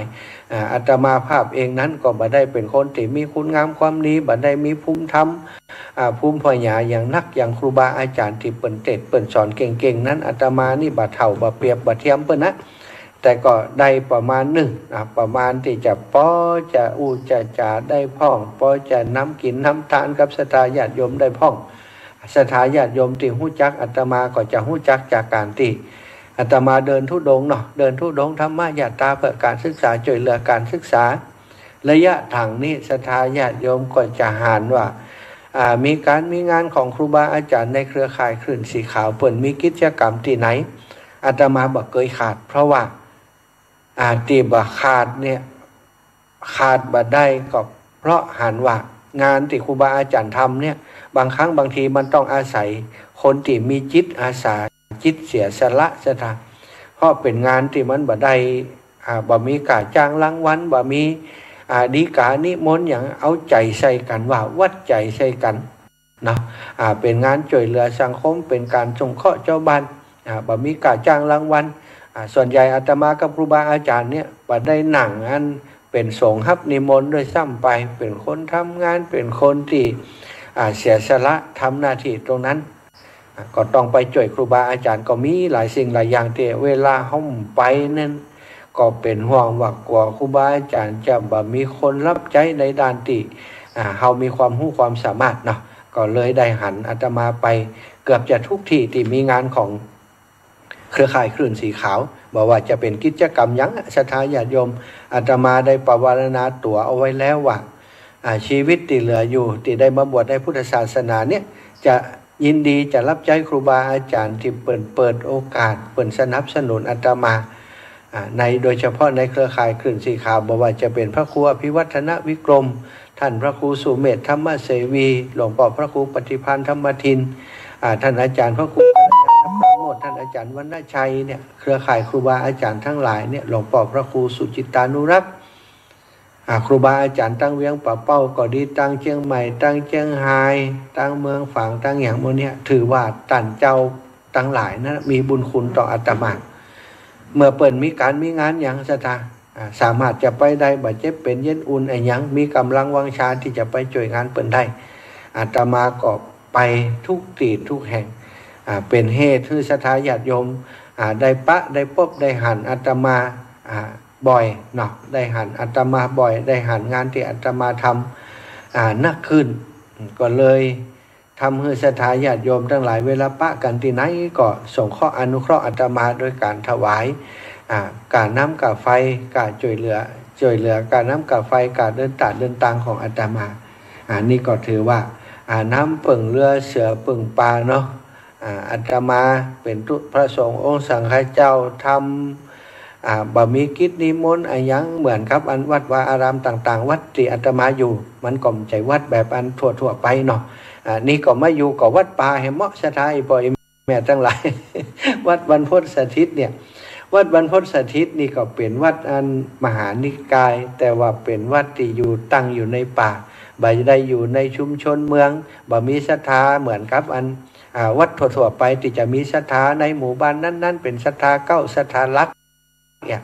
แต่ที่วัดบรรพตสถิตนี้ก็มีเหมือนกันศรัทธามีศรัทธาแบบนั้นเพราะฉะนั้นก็งานศพการงานคืนบันใบงานแต่งงานของศรัทธาญาติโยมในหมู่บ้านนี้ก็บ่มีเนาะก็บ่มีนะท่านอาจารย์พระมหานพดลสุวรรณเมธีที่เปิ่นอยู่ที่นี่ใดเปิ่นก็อาศัยว่าเปิ่นมีความสามารถในการทักษะในการอู้การจาการพูดเนี่ยนะท่านเป็นพระนักเทศนักบรรยายนักวิปัสสนาติวัดของเปิ้นนี้ก็จะมีการจัดการอบรมหน่วยงานต่างๆจะมีการอบรมยาเสพติดการอบรมเรื่องนั้นเรื่องนี้อย่างสมัยก่อนทกส.พักนี้ก็มาอบรมที่นี่ครูบาอาจารย์มีโครงการใหม่ๆโรงเรียนวิถีพูดกาเปิ่นก็มาอบรมกันที่นี่แล้วก็มีการงานเทศงานอย่างต่างๆเนี่ยศรัทธาญาติโยมส่วนใหญ่ก็จะเจาะจงมานิมนต์ ท่านอาจารย์พระมหานพดลไปเทศอยู่บ่อยๆจึงทำให้ท่านอาจารย์สามารถอยู่ที่นี่ได้วัดที่นี่นั้นวัดทั่วไปนั้นวัดเลี้ยงตุเลี้ยงพระวัดเลี้ยงตุเจ้าก็มาศรัทธาญาติโยมศรัทธาต่างๆเนี่ยเปิดมาทำบุญที่วัดวัดมีปัจจัยไปดูแลพระสงฆ์องค์สังฆเจ้าสามเณรเจ้าแต่วัดที่นี่ที่อยู่นี่เนี่ยตุเจ้าเลี้ยงวัด ท่านอาจารย์มหานพดลได้ว่าตุเจ้าเลี้ยงวัดถึงวันนี้ถ้าผมบ่ได้ไปเทศน์บ่ได้ไปสอนบ่ได้มีงานอย่างเนี้ยก็แทบจะมีสตางค์งานมาใช้จ่ายในการจ่ายการน้ำกาไฟอย่างต่างๆของวัดนะศรัทธาอาตมาหันท่านอาจารย์เปิ่นเสียสละอย่างอีได้ฟังเปิ่นได้ฟังงานที่เปิ่นทำการพัฒนาของวัดวาอารามที่นี่แล้วก็ได้มาหันสิ่งปลูกสร้างอย่างต่างๆซึ่งท่านอาจารย์เปิ่นป้ามาพอมาชมก่อนที่อาตมาจะมาอยู่ที่นี่ก็หันว่ามีอาคารกุฏิศาลาอย่างต่างๆมันชำรุดทรุดโทรมท่านอาจารย์ก็บอกว่าผมบ่มีเวลาจะได้ดูแลตรงนี้มันส่วนใหญ่ก็จะทำหน้าที่ในการอบรมในการไปเทศน์ไปสอนแล้วก็เปิดเป็นเจ้าคณะอำเภอวังเหนือตัวเป็นผอ.วิทยาลัยสงฆ์นครลำปางตัวงานก็ล้นมือสถานก็เลยจวนอาตมาอยู่ตัวที่นี่บัดเดี๋ยวนี้ก็เลยได้มาอยู่วัดบรรพตสถิตนะกับท่านอาจารย์พระมหานพดลสุวรรณเมธีอีกตำแหน่งหนึ่งที่อาตมาทำงานกับเปิ่นก็คือเปิ่นเป็นประธานสงฆ์เผยแผ่พระพุทธศาสนาจังหวัดลำปางอาตมาก็ได้เอาเครือข่ายคลื่นสีขาวเนี่ยมาเชื่อมร้อยกับพระสงฆ์เผยแผ่พระพุทธศาสนาจังหวัดลำปางได้จัดรายการด้วยการที่106.50วิทยาลัยสงฆ์นครลำปางตัวแล้วก็ดึงท่านอาจารย์ได้พบปะกับท่านพระครูอภิวัฒนวิกรมและครูบาอาจารย์ในเครือข่ายคลื่นสีขาวเปิ่นก็ไปถูกอัธยาศัยกันแหมสถาทำให้กิจกรรมงานเผยแผ่พระพุทธศาสนาในจังหวัดลำปางเป็นที่ยอมรับของครูบาอาจารย์ตั้งคลื่นสีขาวโดยบางช่วงเวลาท่านอาจารย์เปิ่นก็ลิงก์ของรายการของงาน106.50วิทยาลัยสงฆ์นครลำปางไปออกตั้งเชียงใหม่คือพี่น้องตั้งเชียงใหม่เชียงรายพะเยาไปนั่นได้รับฟังแล้วก็แบ่งเวลาอย่างวันนี้วันอังคารเนาะท่านอาจารย์ก็แบ่งเวลาช่วง20:00 นถึง4:00 นเนี่ยคือกับอาตมาภาพก็เอามาซอยแบ่งเวลาไปให้ท่านเสน่กาหลงแล้วก็แบ่งไปให้ท่านตุปีภาวินทรที่พารินทรที่เมืองฝางได้เข้ารายการตัวเป็นการสร้างคลื่นลูกใหม่มาแทนคลื่นลูกเก่าที่บางครั้งบางทีก็อาจจะฟังกันมาเมินบางเทื่ออาจจะเบื่อกันแล้วอย่างต่างๆอย่างเงี้ยเนาะก็จะได้คนใหม่ๆมาเสริมมาเติมมาเพิ่มมือศรัทธาญาติโยมได้มีตัวเลือกได้ฟังได้หลากหลายขึ้นอย่างที่ท่านที่เมืองฝางนี่เด็ดเก่งแต่นะศรัทธาอาตมานิยมครับโอกาสตั้งนาจะนิมนต์เปิดมาเทศน์ที่ลำปางเพชรตัวนะจะได้เอามาเผยแผ่ตั้งลำปางเพชรตัวเพื่อเปิ่นได้มีโอกาสมีพื้นที่จะได้มีศรัทธาญาติโยมได้รู้จักเปิ่นนักขึ้นควรจะส่งเสริมควรจะช่วยเหลือพระสงฆ์รุ่นใหม่อายุ27ศรัทธาพรรษา6เนาะ6พรรษาแล้วพรรษานักกว่าอาตมา2พรรษาพรรษา6ก็ถือว่าเป็นครูบาอาจารย์เป็นสามเณรมาก่อนศรัทธาไปประกวดเปิ่นเรียกว่าไปแข่งขันเนาะไปแข่งขันการเทศน์มหาจารย์เนี่ยเปิ่นก็ได้ที่ 1มาหลายครั้งนะศรัทธาได้รางวัลพระราชทานจากสมเด็จพระเทพด้วยอันนี้ก็ถือว่าบัดธรรมดาละที่เปิ่นมาได้มาเทศน์ให้เฮาเนี่ยในรายการในทุกวันอังคารก็สลับสับเปลี่ยนกันเนาะก็บัดถึงกับทุกวันอังคารนะอาจจะอังคารนี้เปิ่นจัดอังคารหน้าเปลี่ยนท่านเสน่ห์แล้วก็อีกอังคารก็จะเป็นท่านอาจารย์ภาวินทรอย่างเงี้ยศรัทธาก็ติดตามรับฟังเอาเนาะก็ต้องขอบคุณสำหรับงานที่สำเร็จลุล่วงไปงานตันเตียนในปีนี้ในครั้งนี้เนี่ยศรัทธาญาติโยมรถทั้งหมด128 กันนี่ก็ธรรมดาเนอะคนนี้ป้อมมีตีนั่งกันตามบันไดนะบันไดขึ้นวัดพระบาทอุดมน้ำบ่อชาวาเนี่ยเต็มแหกกูจั่นศรัทธากลายเป็นนั้นบันไดเป็นสแตนนั่งของศรัทธาไปเหี้ยก็เป็นตาดีอินดูนะเนาะงานแต่ว่าอาตมาคิดว่าเป็นน้องคลื่นสีขาวของเฮาเนี่ย จิตใจเข้มแข็งจิตใจบ่ได้คิดว่าคนเปิ่นจะต้องมาต้อนรับครับสู่ดูแลแบบเจ้าแบบนายเนาะเฮาเป็นคนลูกทุ่งเป็นคนธรรมดาเนี่ยมันตีหนังตีอันกูโต๊ะเก้าอี้มีเฮาก็นั่งตามปื้นตามอะไรอย่างไปพ่องก็นั่งปื้นต้นไม้พ่องก็นั่งตามบันไดอย่างไปนะ ก็ถือว่าได้รับความลำบากพอสมควร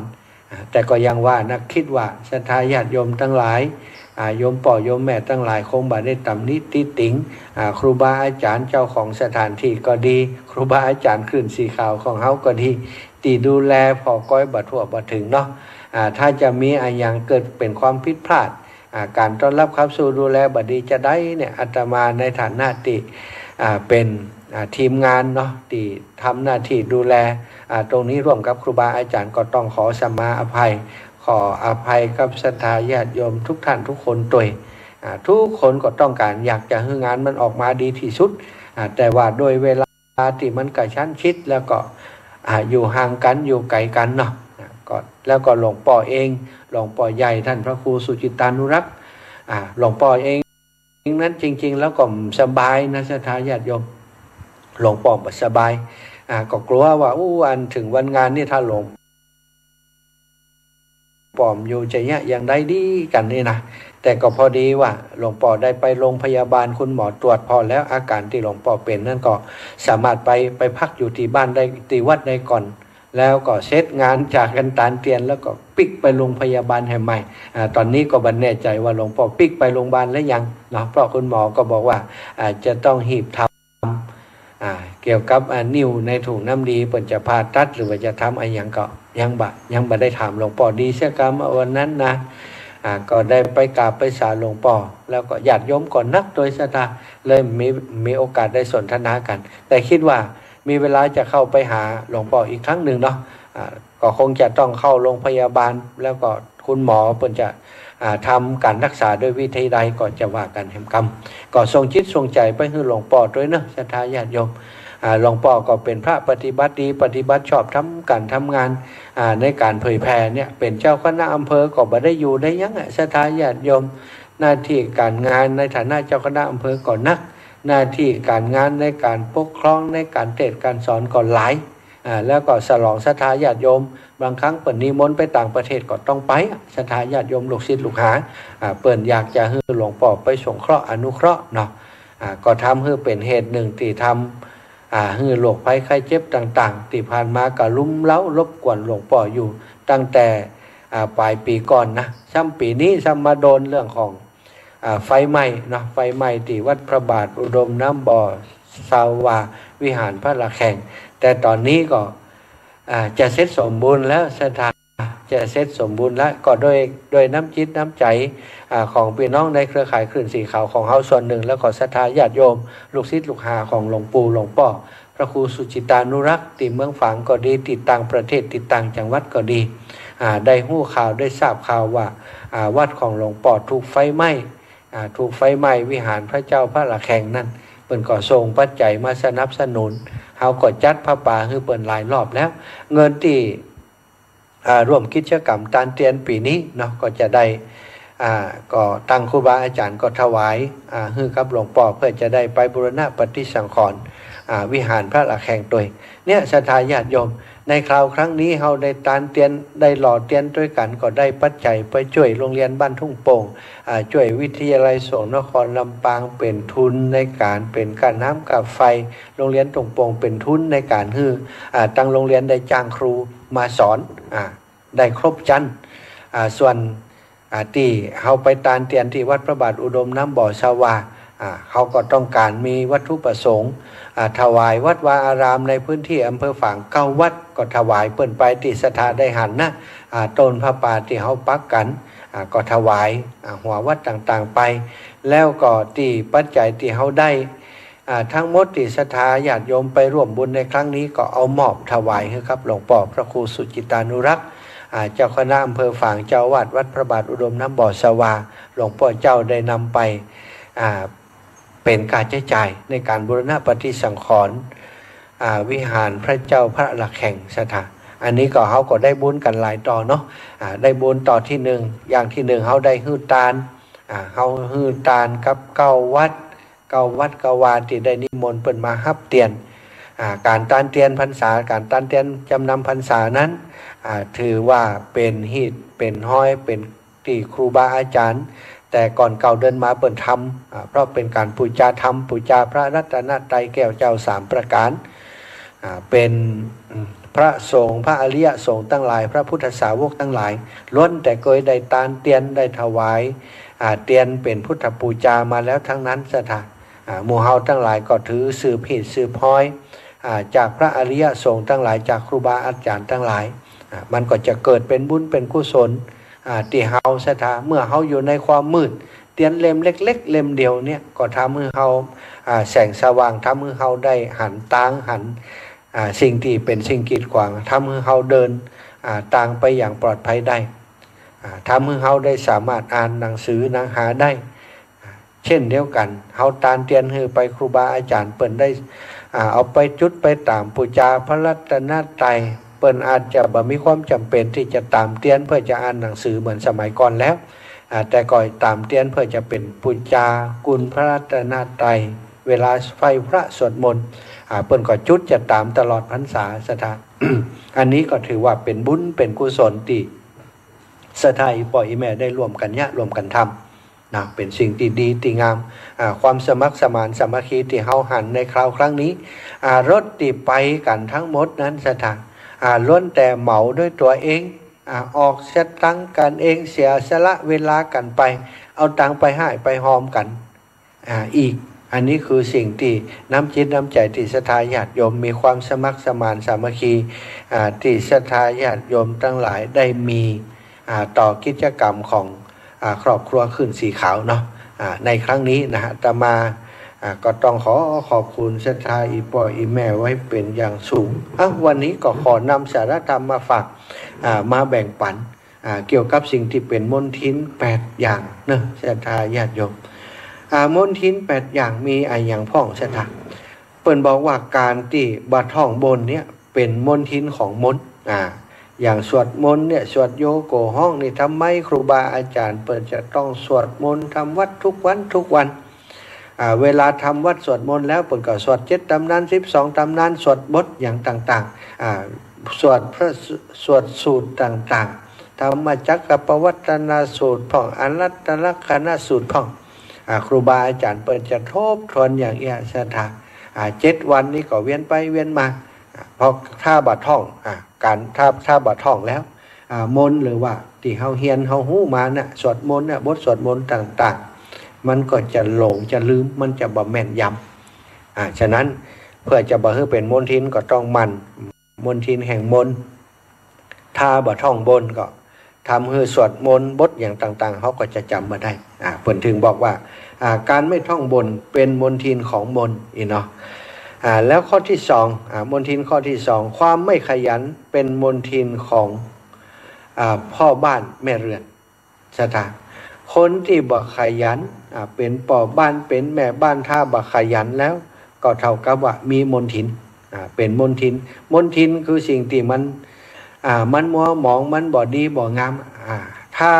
คนในบ้านนั้นบ่ขยันก็ทำให้บ้านเนี่ยมนหมองอย่างใดบ่มีตังบ่ขยันก็บ่ได้ตังพอบ่ได้ตังมาปุ๊บถ้าบ้านชำรุดทรุดโทรมไปก็มีสตังไปแปลงไปปรับปรุงถ้าบ่ขยันก็คือขี้ข้านนั่นเองถ้าขี้ข้านมันก็คงเหมือนยะหยังซะทะบันไดลูกก็ปล่อยให้ลูกหันบันไดลูกก็ปล่อยลูกจานลูกก็ปล่อยให้มันลูกหันดิ้มดีลมจ่องดิ้มดีตกคันใดย้อนว่าตัวเองบ่ซ่อมบ่แซมอันนี้ก็คือสิ่งที่อันเป็นมนทินของบ้านของเรือนคือความเกียจคร้านความบักขยันนี่โอ้กราบเมตตาหลวงปู่ หลวงปู่พระครูปฏิภาณธรรมทินหลวงปู่ว่าฟังอยู่เนอะดีๆนะ สาธุบุญรักษาหลวงปู่ขอหลวงปู่สุขภาพพลานามัยสมบูรณ์แข็งแรงหลวงปู่เมตตาเข้ามาฟังดีใจขนาดวันนี้เนาะแงะไปหันเตียน Facebook ไลฟ์นะหลวงปู่บอกว่าฟังอยู่เนอะ สาธุข้อที่3ความเกียจคร้านเป็นมลทินของผิวพรรณ ความเกียจคร้านนะความบักขยันก็คือเกียจคร้านนะอันนี้ชัดเจนคือความเกียจคร้านเป็นมลทินของผิวพรรณคนบางคนนี่จะทำขี้ข้านอาบน้ำแบบขี้ข้านแต่งตัวขี้ข้านคัดสีชวีวันความขี้ข้านความขี้เกียจเนี่ยมันทำให้ผิวพรรณวันนะมันหม่นหมองสถานจะหันคนใดนี่กินข้าวแล้วรับกินข้าวแล้วนอนบ่ายเนี่ยการเนี่ยงานอย่างผิวพรรณวันนะมันจะหม่นหมองไปโดยนะจะทำผิวถ้าคนที่เปิดเนี่ยการเนี่ยงานเนี่ยโอ้ร่างกายหกไขไรพึ่งเหรอหน้าตาแดงปังเหรอร่างกายผิวพรรณวันนะผ่องใสเหรอเหงื่อออกมานี่มันขับของบดีของเสียออกจากร่างกายแต่ถ้าคนเกียจคร้านเสร็จแล้วเนี่ยมันก็จะเป็นมลทินกับผิวพรรณวันนะหม่นหมองผิวเหลืองอิงชิงหน้าตาเหลืองผิวเหลืองผิวพรรณวันนะบ่ผ่องใสเหี่ยกำแล้วเนี่ยคือคนความเกียจคร้านเนี่ยอันนี้คือมลทินของผิวพรรณเขาจะหันว่าโอ้คนที่เป็นขยันมันเพียรเนี่ยบางครั้งอยู่ให้อยู่หน้าอยู่ตรงอยู่สวนทำงานตลอดเวลาแต่ว่าหน้าตาเปล่งปลั่งมีประกายผิวพรรณวันนะผ่องใสก็เพราะว่าเป็นบักเกียจคร้านความเกียจคร้านนี่เป็นมลทินของผิวพรรณนะสตาถึงเขาจะประทินผิวยังได้ก็จ้างแต่เป็นคนขี้ข้านเนี่ยผิวพรรณวันหน้าก็จะบ่ผ่องใสนี่สตาความประมาทข้อที่ 4ความประมาทเป็นมลทินของผู้ที่รักษาสถานรักษาอะไรอย่างถ้าเขารักษาธรรมเนาะถ้าเขาปฏิบัติธรรมเขาทำเขารักษาอย่างก็แล้วแต่สถานถ้าเขาประมาทถ้าเขาบ่มีสติถ้าเขาประมาทความประมาทนั้นก็จะเป็นมลทินของสิ่งที่เขารักษานั้นรักษาศีลรักษาธรรมเพราะประมาทก็พลั้งเผลอพลั้งพลาดทำให้ศีลแบบบริสุทธิ์รักษาศีล5โอ้มีความประมาทคนไปโมโหโกธาหรือว่าขับรถขับลาเนี่ยโดยความประมาทไปโจรคนตายไปโจรคนตายก็เกิดมลทินกับการรักษาศีลของเขานี่ความประมาทเป็นมลทินของผู้ที่รักษาข้อที่ 5การประพฤติชั่วเป็นมลทินของผู้ความจริงก็ตึงไม่ยิงปวดใจนะใช่ไหมแต่ว่าในที่นี้ระบุว่าเป็นผู้หญิงความประพฤติชั่วก็การประพฤติชั่วการนอกใจสามีการที่ทำสิ่งบดีกันเนี่ยใช่ไหมถ้าไม่ปวดใจเนี่ยบางทียังพอทำเนานะแต่ถ้าไม่ยิงเนี่ยไม่ยิงกินเหล้ากินยาไม่ยิงมีทำอะไรอย่างที่เสียหายเนี่ยมันจะคูณ2ถ้าปวดใจกินเหล้าเมานอนเหี่ยวหนตางเนี่ยคนก็หันธรรมดาแต่ร้องเป็นไม่ยิงพอรอชะตากินเหล้ากินยานอนเหี่ยวหนตางอกเอกอกวกเวกไว้ไว้อย่างเงี้ยเสียหายนักนะเสียหายนักอันเนี้ยถือว่าเป็นมลทินการประพฤติชั่วเป็นมลทินของผู้หญิงแล้วก็ข้อที่ 6ความตระหนี่เป็นมลทินของการหื้อตานของผู้ให้ศรัทธาญาติโยมถ้าเขาขี้จิขี้ทีโอ้คนขี้จิทีมันก็หื้อตานเนาะมันกว่าเสี่ยงกว่าเสียหรอกเพราะเปิ่นถึงว่าความตระหนี่เป็นมลทินของผู้หื้อของการหื้อของการให้ถ้าเขาขี้จี้ขี้ทีเห็นแล้วจะเอาไปให้คนอื่นนี่ก็คงมีละเนาะศรัทธาญาติโยม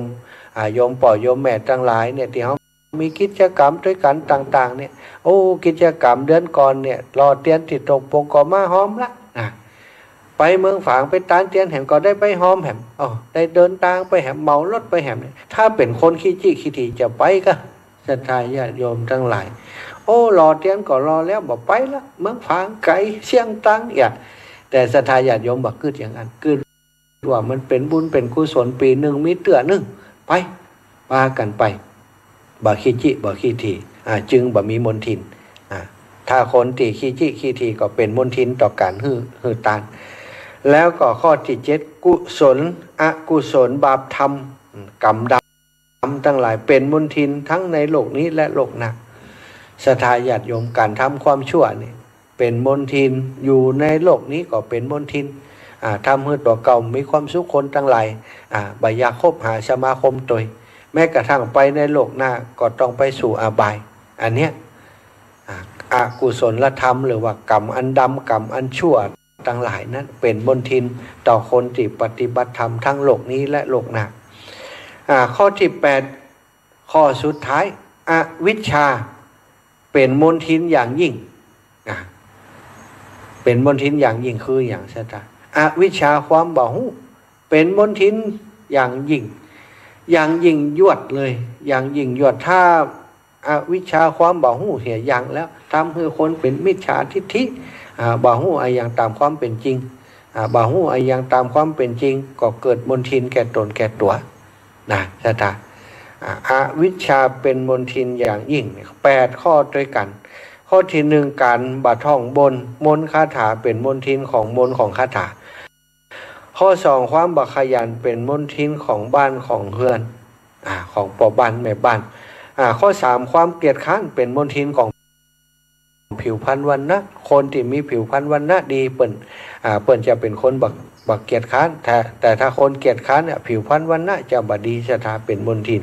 4ความประมาทเป็นมลทินของผู้รักษา5ความประพฤติชั่วเป็นมลทินของผู้หญิง6ความตระหนี่เป็นมลทินของผู้ให้7อกุศลบาปธรรมเป็นมลทินทั้งในโลกนี้และโลกหน้า8อวิชชาเป็นมลทินอย่างยิ่งทุกเรื่องถ้ามีอวิชชาความบ่ฮู้เห็นแล้วก็แสดงว่าจิตใจเฮาเนี่ยยังมีมลทินก็อยู่ทำให้เฮามีความทุกข์มีความลำบากอยู่เนาะ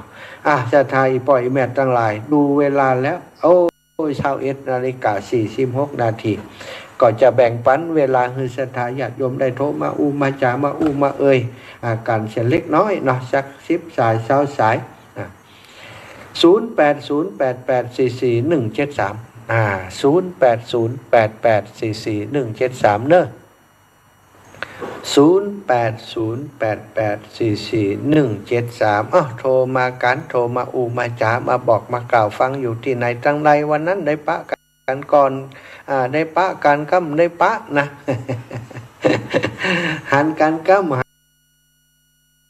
หันโทรมาหาเนอะตะกี้โยมแม่สีทรเปรมจิตบ้านชัยประการเนาะ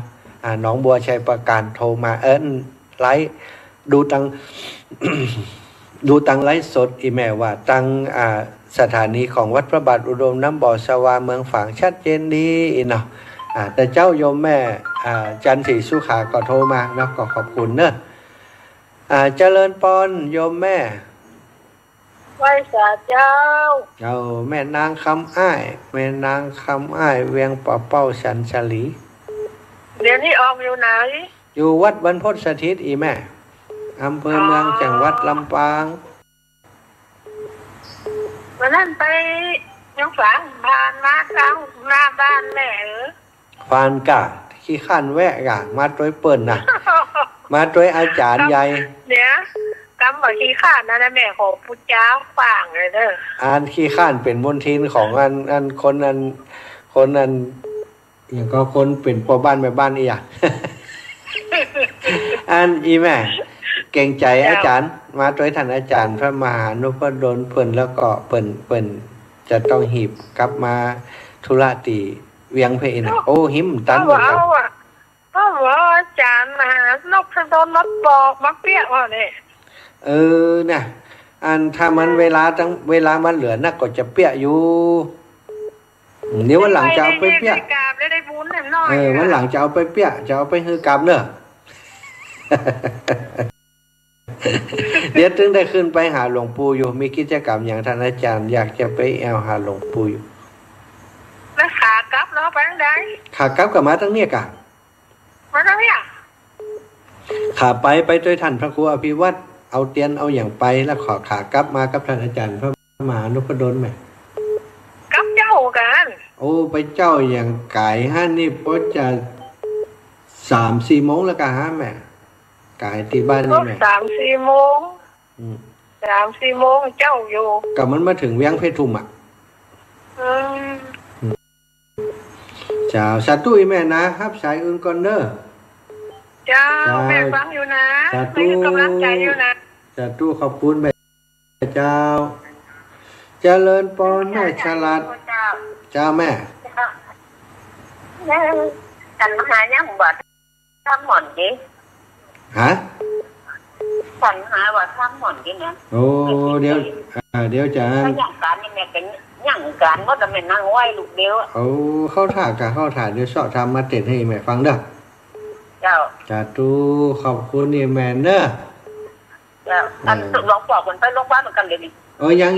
งเขายังไม่ได้ถามเกินน้องจ้ะจ้าแม่ วันนั้นกบหน้าเป็นกักไปแล้วนั้น เจ้าวันนั้นคนมันนักมันหลายเนาะแม่เนาะ หน้ากัก เจ้าเขาก่อนจะกลับขึ้นไปกราบเปิ่นแห่กรรมจ้าขอบคุณแม่เด้อ เจ้าสา สา ธุ ธุ เจ้า สาธุโอ้สายซอดกันลายสายเน้อชะตาญาติโยมทั้งหลาย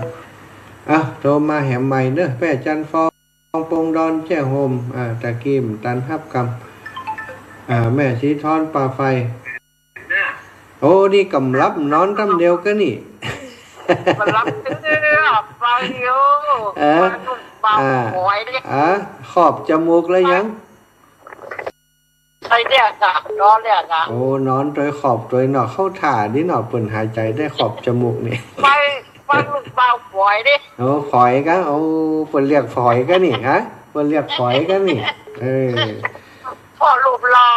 โอ้ไปจะรักไปจะสิ่งนี้ ฝอยแหละลูกเบาฝอยอีโลอีเมวะสาธุเนแม่เด้อ เจ้า สาธุบุญรักษาโยมแม่สีทอนจมฟองป่าไผ่สันทรายเจริญพรแม่ยังแม่เรือนแสนแม่พร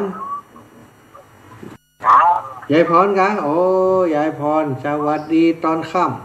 ำ สวัสดี แล้วก็ฮ้อนก่อนนี่เชียงใหม่ฮ้อนก่อนนี่ลำปางฮ้อนด้วยฝนบัดตกก็ฮ้อนให้มะ ที่ฝนตกไหม ได้ฝนตกอ่ะ ตกจากนัดจากที่เสือ ดีละเพ่ก็ฮ้อนพอแต่มีฝน ที่ห้าเซนเลยก็ ท่านชะเนม่วนก็กี้ มันไม่ได้ยินเลยอ่ะ ได้ยินยายพรโทรอันวิทยุตัวมดีเอาไปจุ่มน้ำเนี่ยยายพรคนอื่นยังฟังจัดดีของยายพรชัด ฮะ ของยายพร ชัดจ้า เดี๋ยวชัดยังอันนี้ชัดป่ะ ชัดจ้า โอ้สาธุเนอะจะครับสายอื่นก่อนนะ ไม่ได้ทีมชัดจ้า สาธุแม่ ชัดจ้า ปั่นกันคนน้อยไม่ยายพรยายพรนักเดี๋ยวคนอื่นก็ไม่ได้มั้งแม่สายทองเจริญปอนแม่ ก็ไว้สาเจ้าฟังอยู่นะเจ้า เจ้าอีแม่ เจ็ดสิบ98.75นี่จ้า โอ้ดี98.75บัดห้วยตองซับเนาะแม่เนาะ ไม่ต้องสักจ้า เจ้าอีแม่สบายดีเนาะวันนั้นป้ากันก็ จ้าได้ไม่เท้าจ้องไม่เท้าเห็นนะวันนี้ก็ไปหาหลวงพ่อเนาะไปได้หลายปีเนาะ เจ้าแม่ โอ้ไปปีนี้เพิ่นสีแก่มาหน่อย เจ้าสาธุดีละเนาะได้ไปหันเพิ่นละเนาะแม่เนาะ ได้ไปหาโดยดีใจแล้วได้เอาอันนั้นกับกันทาไปถวายเจ้าแม่อันนั้นมันนาวตัวเองอ่ะได้หันเขาหาเตียวไปเตียวมาได้ยังนี่เนาะ ไปที่ไหนก็อย่างนั้นหมั่นปะทุกเตียวสาธุขอบคุณแม่เนอะ จ้าว่ากำลังใจนะเจ้าสาธุเจ้าสบาย สาธุเจ้าขอบคุณแม่สายทองเจริญปอนแม่จันฟองปงดอนเจหม ว่าจ้าเจ้าเนี่ยจะท้องผิดหลัง ผิดหวังอย่างแรงเลยอินดูอ่ะอินดูถ้าเขามีเฮลิคอปเตอร์เขาจะแวะไปหับกันนี่น่าจะสื่อเลยกันเนี่ยอีแม่ไม่เอวอันบรรพตสถิตเนอะชาวฮกนี่ ไหนชาวฮกที่จะถึงเนี่ยเขาจะทำบุญเนี่ยคำนี้โมคำนี้ขึ้นรถจะโฮม้ามูมีกระจังอย่างลูกนี่มานี่เดี๋ยวนี้อันนี้อ๋อเดี๋ยวนี้เนี่ยก่อนเดี๋ยวนี้รถฉับตัวไปหนักนักอะมากน่ะไม่ยิ่งไม่น้อยหรอกอันมาเนอะทำนี่โมก่อนนะสาธุบุญรักษานะแม่เป็นกำลังใจเลยเจ้ารอพี่ดอกนะสาธุบุญรักษาจะรับสายแม่น้อยอุตุดีเจริญปอนเจ้าแม่ ฟังอยู่เด้อ เจ้าแม่ แม่ฟังตัวเจ้าล่ะ โอ้ นอนในฟังในเจ้า เจ้าดีแล้วฟังกันเนอะ เจ้า สัตว์ตู้บุญรักษามีโอกาสมาเอวหากันวันที่26นี้เจ้า นั่นน่ะเดี๋ยวก่อนจนหมูก่อนนอกจนหมูสองนอกนั่นก่อนเจ้าเจ้าอ้าวแม่อุ้ยอินแม่สาบเสมิงมาแล้วอ้อยสาเจ้า เก็บไม่ทันโอ้กดโทรบัดซีอ่ะนั่นกะมันโพหลายอ่ะเปิ่นหลายอ่ะสายมันเยอะแต่ละบางคนได้ก็แค่ฟังคนที่มันกู้ม่อนเนี่ยเนาะกู้ของม่อนก็ว่าแม่อุ้ยอินนะกะอู้ม่วนเสียงหวานนี่เนี่ยโอ้ถ้าเป็นเบาน้อยนี่ถ้าจะลักเมาเห็นแล้วนี่เสียงหวานนี่มันจะได้ทำจริงเนี่ยนะวันนาจึงได้ไปหาอุ้ยนะมันได้จากมามันตายต้องว่าได้หันเนี่ยนะเนาะมันต้องได้หันกันเนาะแต่13อยู่ได้ลูกเนาะสาธุเอ้าแม่อุ้ยเนอะจะรับสายก่อนเนอะจะ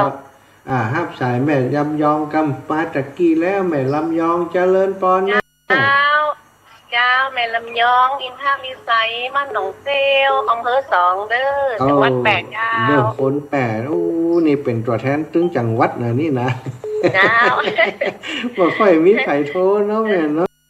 แปดเนาะอีแม่นี่ติดนะติดประจำเลยเจ้าติดประจำเลยเนาะเจ้าทานไปแปดจะไปหาอีแม่กำก่อนเจ้าแม่เจ้าวันดีวันสาธุโยมแม่สาธุเจ้าเจริญปอนโยมแม่4,000ปะกันแล้วเนาะปะไม่ได้วันนั้นปะกะเจ้าปะไม่ได้เจ้าพระบาทอุดมวันนั้นใจแม่กะใครบอก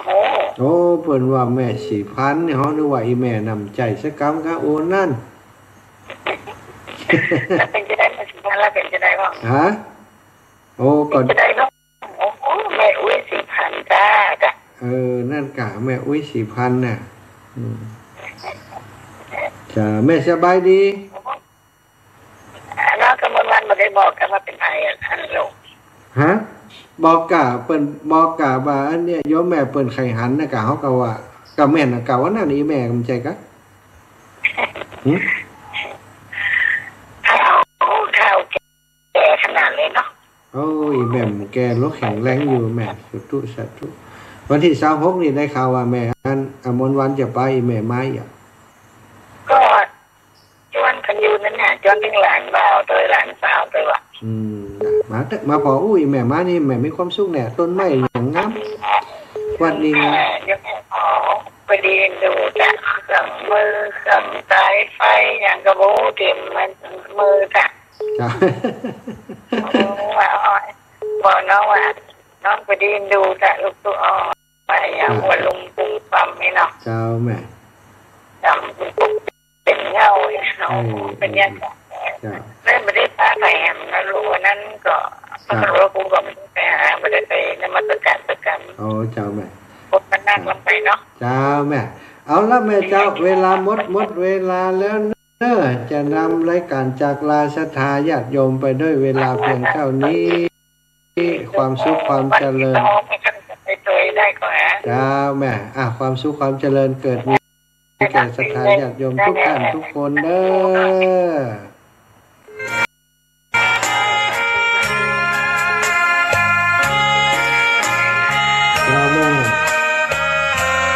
เจริญพรอีกก็หมดเวลาเสร็จละ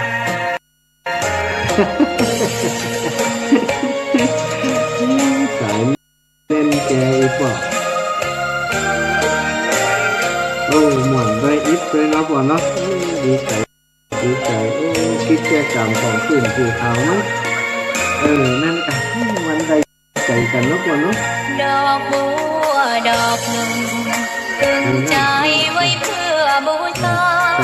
แด่องค์พระศาสดาสัมมาสัมพุทธเจ้าขอปล่อยให้มันมีความงามเงียบไม่เปรียบเทียบเขา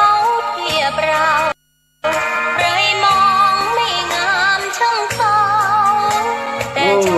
หมดเวลาแล้วอีแม่แม่ยังแสนต่อ ด้วยความสัตย์ซื่อยึดถือความดีเป็นหลัก จ้า ใครรักไม่รักก็ไม่จมปลักมอ อั ง น มั เดี๋ยวอันจะอันทับใจอันนี้แก่ของคำแม่เดี๋ยวติดไปทั้งหมด ก็เห็นความงา จะ ม ลืมความ ใน แม่แสนทอง ไม่ยึดติดในตมชั่วขอเป็นดอกบัวดอกเดียวใครไม่มองว่าบัวงามเด่นแต่บัวก็เป็นดอกบัวทุกวันอย่างนี้ จะลืมความ ไม่ โยม อ แม่ ยากเด่นดังแต่มุ่งหวังในทางเด่นดี เกิดมาเพื่อสร้างบารมีถวายชีพนี้บูชา ดอกบัวดอกน้อยเฝ้าคอยคนที่ใจบุญมาโอบเอื้อเกื้อกูลรู้ค่าของบุญเก็บบัวมาเพื่อสร้างความดี และสร้างบารมีดังว่า เดี๋ยวจังก็จะ ให้ดอกบัวนี้บูชาพระสัมมาสัมพุทธ